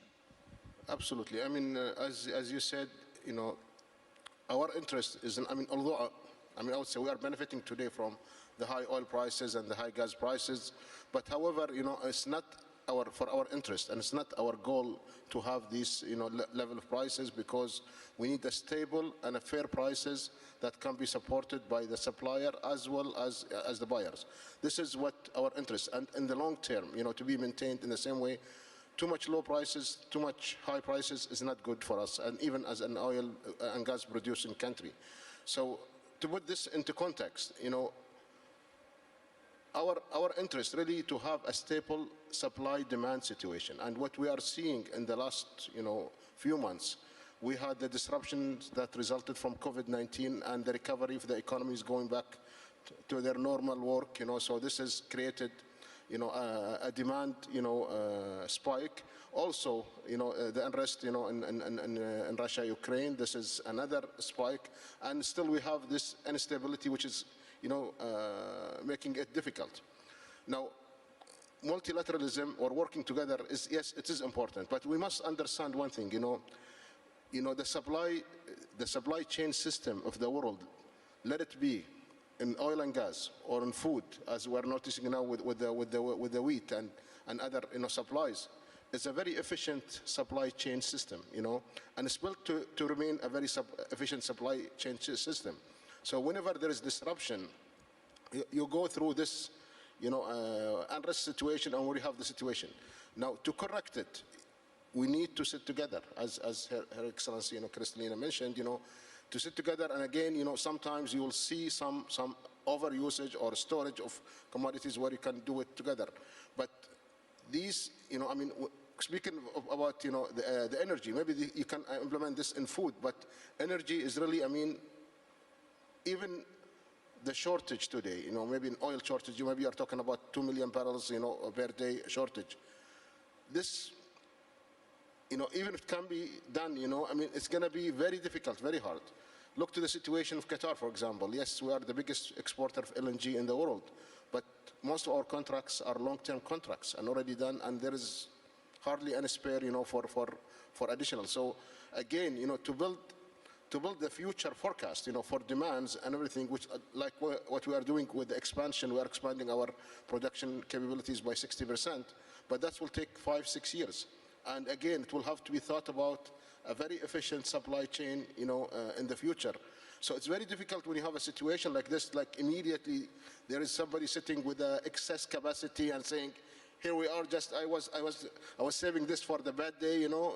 It's not the. Here you go, we're opening up the taps. It's not that easy. It's not like that. It's not like that, unfortunately, you know. I mean, and you know, we see this, you know. We have a very efficient supply chain, and so whenever there's disruption, still today, you know, we have not recovered from COVID-19, you know, supply chain disruption, and this has resulted in inflations. This resulted in shortages. This resulted in economic, you know, instabilities for many countries, and it will take time. Your Excellency, I want you, you know, because taking a step back really helps. We know that the West has imposed sanctions on Russia, no-fly zones over airspace. There are some UN-approved sanctions, some are not. Not everyone's adhering to them because, you know, it's either some countries are also looking at self-imposition. We're seeing increasingly such polarization that is occurring, right? And you're seeing some countries abstaining from having those conversations because they're either involved in diplomacy or they've clearly picked a side. I know that you want this to end like everybody else does. How do the sanctions complicate the conversations that you're having, or do you feel that it absolutely must be done in order to inflict economic pain on President Putin? Well, I'm not in a position to speak about the sanctions because, you know, certain countries, they have taken that, you know, route, and I'm sure they have their own justifications and their own, you know, thinking behind it. But for us, you know, I think what we need to emphasize, as I mentioned earlier, really to have a peaceful end to this crisis. I think it's excellent for everybody, and I believe all efforts should be put together to have a peaceful even if those efforts are different, I mean, of course. I mean, there will be always mediators. There will be, you know, people who can play these roles better. And I believe, you know, I mean, His Excellency Sheikh Mohammed Abdurrahman yesterday in his speech, he said Qatar is always, you know, love to play the mediation roles, you know, for such conflicts because we sit in a very neutral place. So, but for us, you know, as I say, we should focus. The end for this conflict should be a peaceful resolution and restore everything to what used to be and have, you know, a normal relationships, let it be in a trade, in economics, in politics, you know, that governs the world. I think this should be our goal. As long as we have this goal, I think we have to really work very hard at it. And again, peaceful means are always the best, you know, to resolve, you know, Thank conflicts. you. MD, jump in here for me. I want to send the following message. We do live in a more shock-prone world, where it is the war or climate shocks or pandemic. We are richer, but we are also more vulnerable. And what I see is an economic system that is shifting from just in time to just in case. It is a less efficient system. If on top of it we fragment it, then unfortunately we would be poorer as a result. So if we take this crisis as an example, we ought to overcome fragmentation, and that means dialogue. That is not going to happen in any other way. Please come to our spring meetings in Washington. Let's talk. Okay, that's an invite. Thank you so much, MD. Very quickly, we've got two options. We almost feel like we're at crossroads. One where there's de-escalation, and the other road where there isn't multilateralism and we don't have a coordinated response to this and we know what the risks are. Are you feeling confident, MD, that we're on the right path? Is it keeping you up at night? And I know that you've got personal stories attached to Ukraine as well. Just give me a sense of what you're thinking about. Well, my personal story is my brother is in Kharkiv. This is the second largest city, bombed every single day. Of course, I worry for him, but I worry much more for the fate of our children. I lived on the other side of the Iron Curtain, and I hated it. When we were unified, that brought tremendous benefit, peace dividend for everybody to share. It is so important that we don't lose sight of the fact that we are interconnected. We are in this together. And I think as long as we keep this in mind. What is the world that our children would inherit from us? We have a chance. So my advice, keep a picture of your family in your pocket. When you are in doubt what you should do, look at their faces. And I'm sure you would do the right thing. Your Excellency. Well, I mean, I think I cannot say something better than what Kristalina. I mean, yes, sustainability, future generations, I think we have to really think about that and not think about short wins we have today or short losses. You know, I think we are all responsible, you know, and we have to be, we are living in a responsible world, so we have to really look for the future. Sustainability is very important. Economical sustainability, climate sustainability is very important. So this is, and for this, we must work together. You know, we cannot really, I mean, you can have 99% of the countries going in the right direction and one country is going in another direction, and then still you cannot achieve nothing. You know, so it's very important that, you know, and, you know, I think there is a big role for these international organizations, World Bank, WTO, IMF, you know, I mean, I think in facilitating, such, efforts and putting all and coordinating these efforts together. So I think we need to be responsible for our kids and grandkids and, you know, the future of our generation. Thank you, yes, and we have a moral obligation. There's so much happening, and I wish you all the best in the mediation talks and dialogue. And MD, thank you very much for all your efforts on the ground around the world. Thank you very much. Ladies and gentlemen, Kristalina Georgieva, the MD of the IMF, and His Excellency the Finance Minister of Kuwait.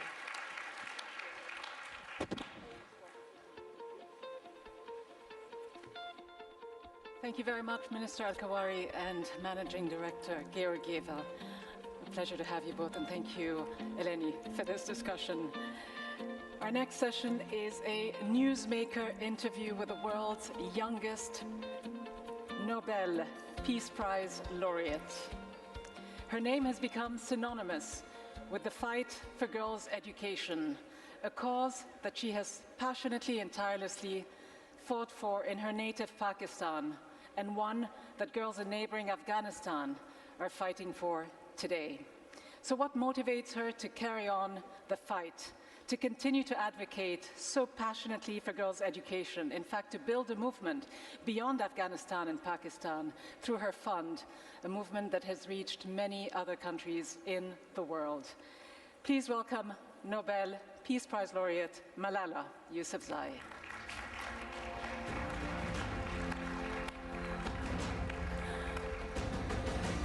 So good to see you. Malala, just sit in the middle.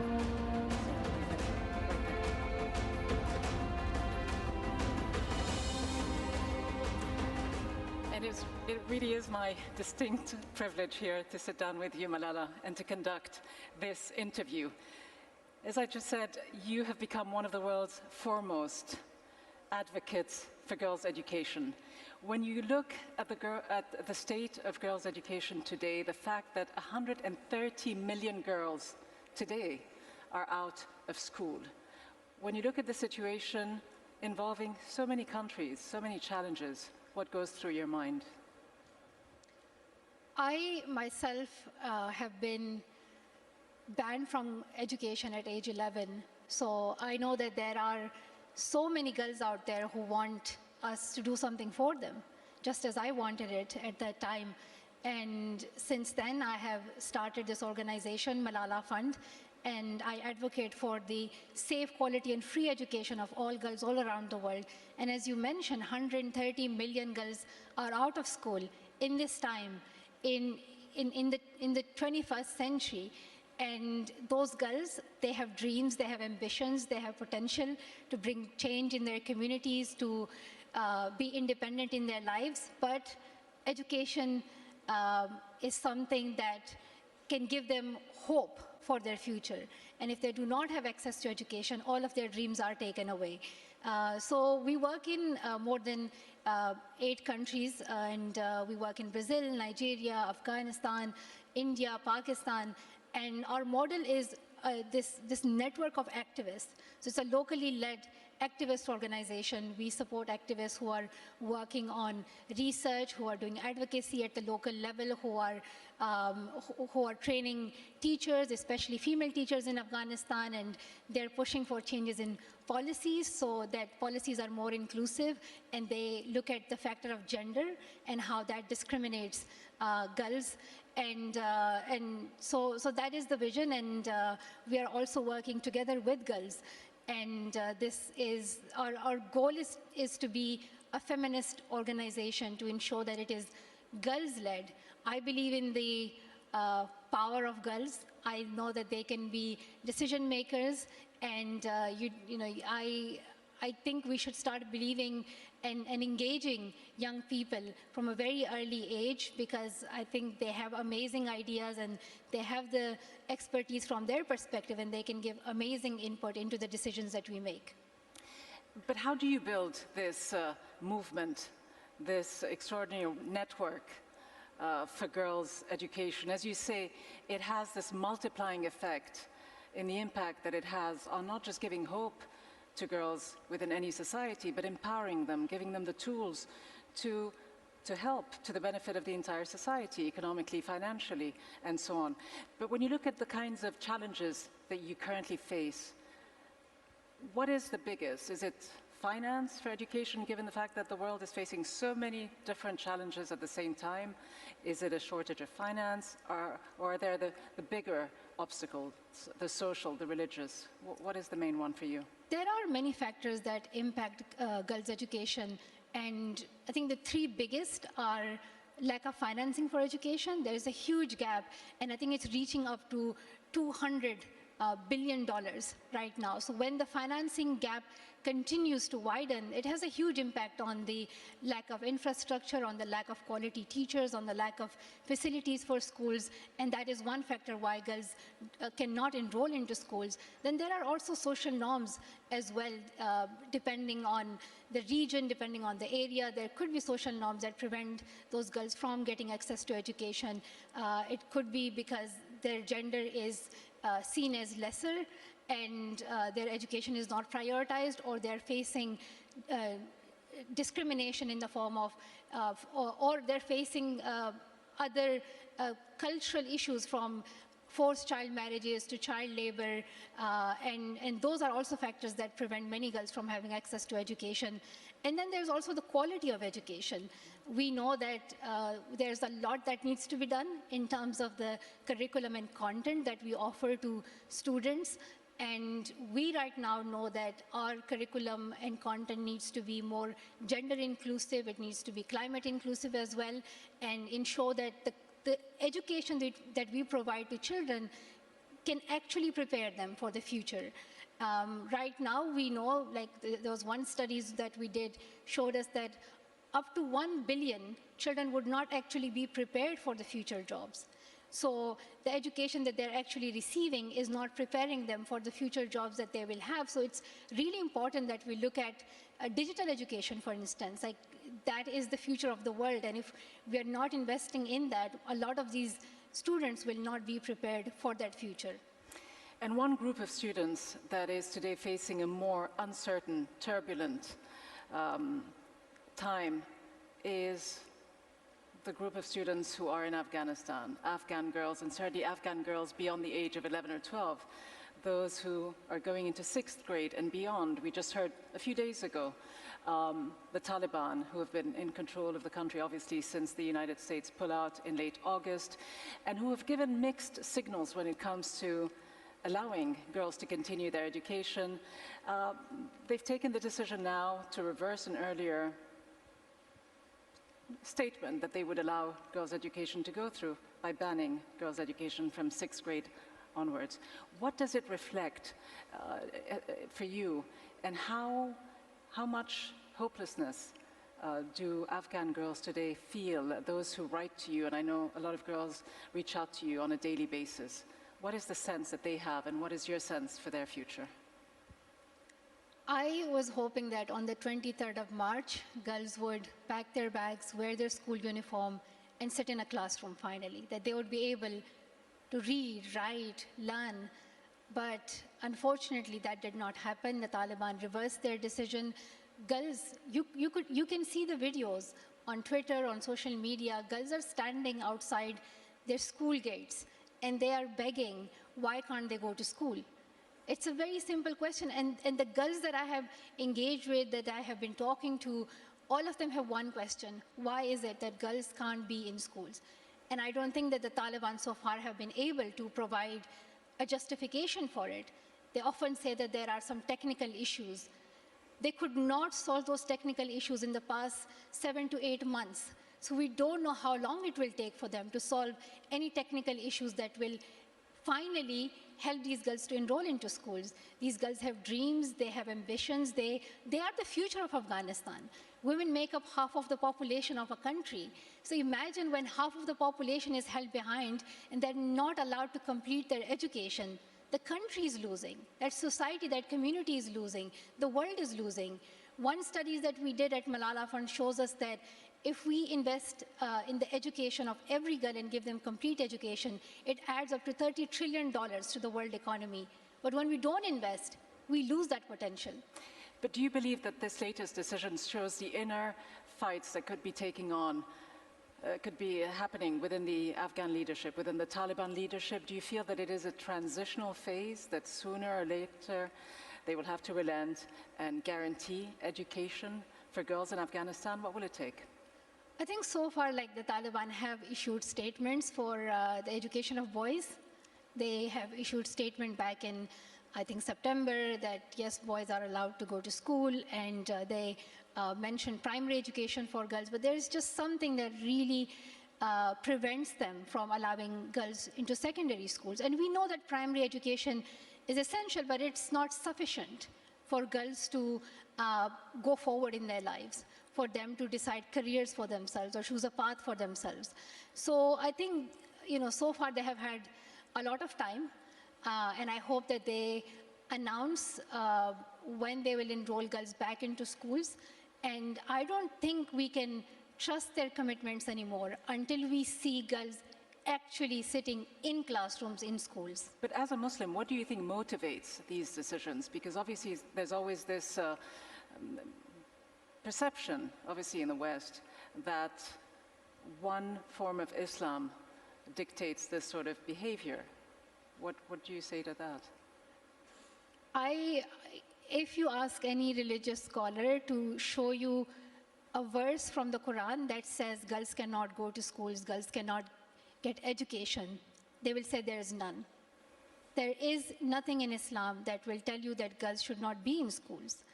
In fact, Islam preaches that education is an essential part of your life, that it is necessary for you, that you seek knowledge, that you inform yourselves, that you make a place for yourself in the world, and that you contribute to the world.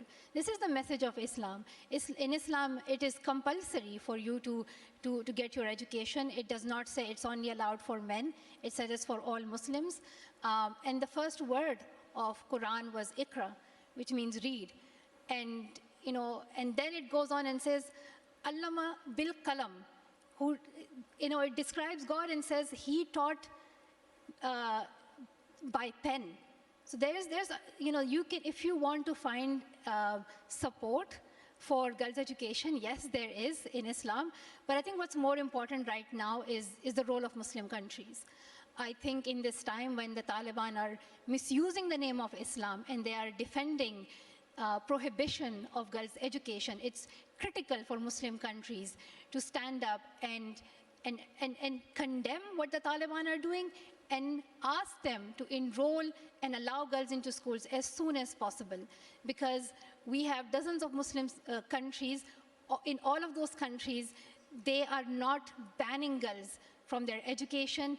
In fact, look at this room here. In Qatar is a Muslim country. We have amazing young women in different roles, in different positions. They are holding the roles of the heads of ministries. So there are Muslim countries where women are engaged, but the world that the Taliban are imagining right now in the society that they want to create, women do not even exist in that. Women are not present in that. And let's just imagine this room. Let's imagine this room without women for a second. Look around and imagine for a second women are not here. I am not here. You are not here. And all these other women you see, they are not here. They're sitting in their homes and they're told, you cannot learn, you cannot get your education, you cannot do jobs.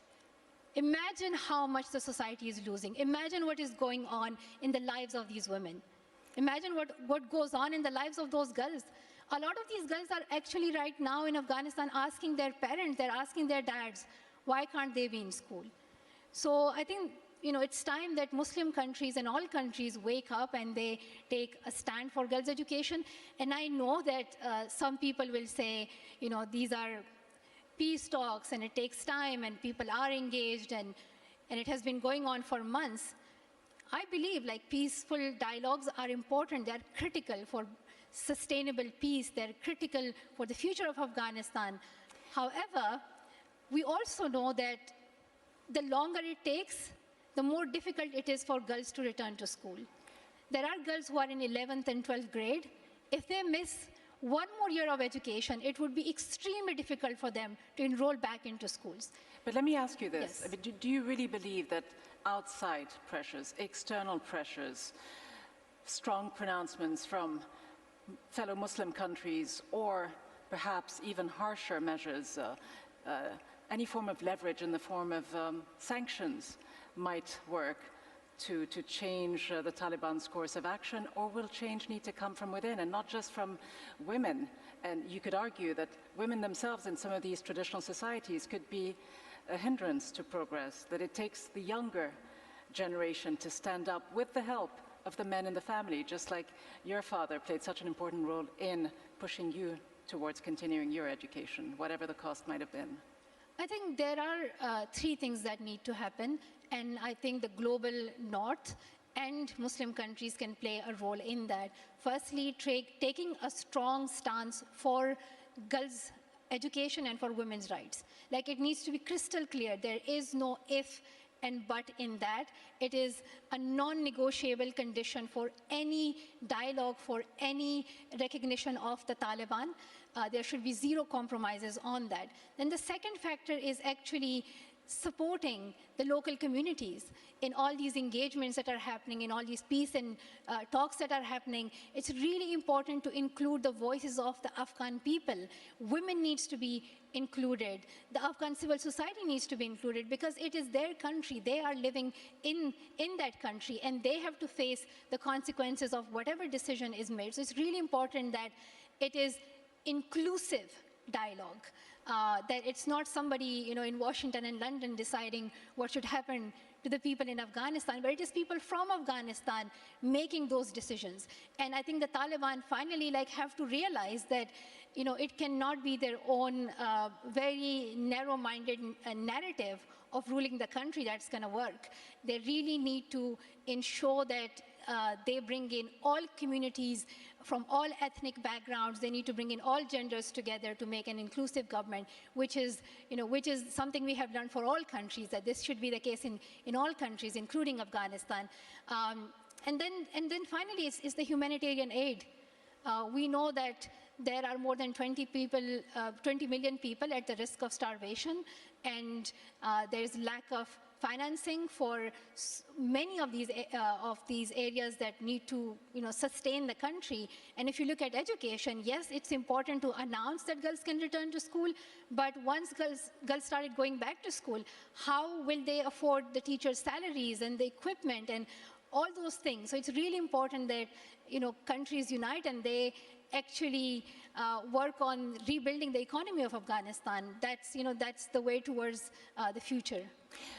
But looking at how that works and how inclusive this process needs to be, not just in Afghanistan, but in your own native Pakistan and in so many other countries where there are very powerful political forces, I don't want to say ultra-conservative because it would almost lend them some sort of legitimacy, but forces that are fundamentally against any progress, any advancement made by girls and women for whatever reasons it might be. How do you fight that?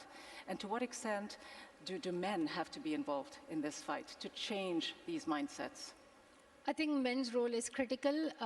Fathers, brothers, they need to stand up for women's rights. And I always mention the story of my dad, like, because when people ask me about my activism, I always tell them that this could have been the story of any girl in Swat Valley. But what's different in my story is that my father did not stop me. There are so many girls out there who can become change makers, activists, leaders, if men in society and if patriarchy, if the system does not stop them. So I think there are flaws in our system, there are norms in our society that actually become hurdles in front of girls' future. So it's critical that men start supporting women, they stand up with them, and sometimes all they need to do is just give room to women, give space to women. They don't need to do anything extra. And you talked earlier about the importance of making any political process inclusive as well by giving women a seat at the table. If the Taliban were to accept to meet with you for the sake of discussing the impasse on girls' education, would you accept to sit with them? I know you're not an official. I think the Taliban they already know what women are asking. They already know what I'm asking. We are asking them to allow girls into schools. I don't think they need to hear that one more time from me in person. And I don't think these things should be conditional. Like, I know that, they want legitimacy. And yes, there are advantages that the other party would seek, but these are human rights. We should not be playing politics on human rights. This is the basic right of a girl to be in school. So let these girls be in school. Let Afghan girls be in schools.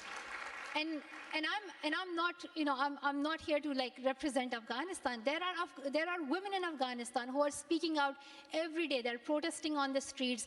Girls are protesting. On the day when they realized that they could not go to school, they were marching on the streets for their right to be in schools. They were crying. They were shedding tears. So if the Taliban have a bit of sympathy, and if they know the teachings of Islam, and if they know that for the prosperity of Afghanistan, education is important, then they will allow girls into schools. And finally, Malala, on a more personal level, you've achieved so much already. You've fought so hard to continue your own education, and in fact, to achieve the same for so many girls around the world. You're only 24, already a Nobel Peace Prize winner. You still hold the record for being the youngest, though you were telling me earlier you wish that... I want someone to break that record. I believe in young activists, and I want another young activist to break it as soon as she can or he can. And hopefully they will. And there are so many young activists really being galvanized on so many different issues today, climate change and so much else. But beyond the Nobel Peace Prize, what more do you want to achieve? You completed your education, recently got married as well. Do you have any ambitions to be politically active, if not now, in the future? No, I think, I want to remain active in the social work that I'm doing, and I want to continue my activism for girls' education. And one of the key messages of my advocacy is the role of all community members. There is a big role for governments to play. There's a big role for businesses to play. There's a big role for us as individuals to play. It's really important that we advocate for gender equality, that we advocate for inclusivity, and that we stand up for the protection of the rights of women and girls, and we create an equal society. It would not just happen through making some changes in the policies. We all have a role to play as individuals, as mothers, as fathers, as sisters, as friends, as colleagues, as leaders. These are the responsibilities that we need to understand who we are in society, what role are we playing in different spheres, in different places, and we need to understand that each and every act that we take makes up the society that we live in. So it's really important that we understand every role that we have, and whenever we can, we need to push for equality for women and girls, and I hope that we can all understand. Just like final message, Afghanistan right now is the only country where girls do not have access to secondary education. This needs to change. We must live in a world where all girls all around the world can have access to complete education, and they must not be stopped from going to schools. Girls love their education. They love to study and read. Let's give them that dream. Let's not stop it. Yeah. On this empowering, uplifting note, Hopefully that will happen. Let us keep hoping and fighting Inshallah. for this new reality. Malala Yousafzai, thank you so much. It was a real pleasure to sit with you and to hear your thoughts on girls' education throughout the world. Thank you very much, Malala. And we will take a break right now from these plenary sessions to move on to the parallel sessions. They include discussions on the humanitarian crisis in Afghanistan, again, the evolving US-Mideast security partnership, the geopolitical implications of the Russia-Ukraine conflict on the region. We'll see you back here at 2 p.m. for another Newsmaker interview with Dr. Omar Suleiman, the founder and president of Yaqeen Institute for Islamic Research. Hope to see you back here right then. Thank you.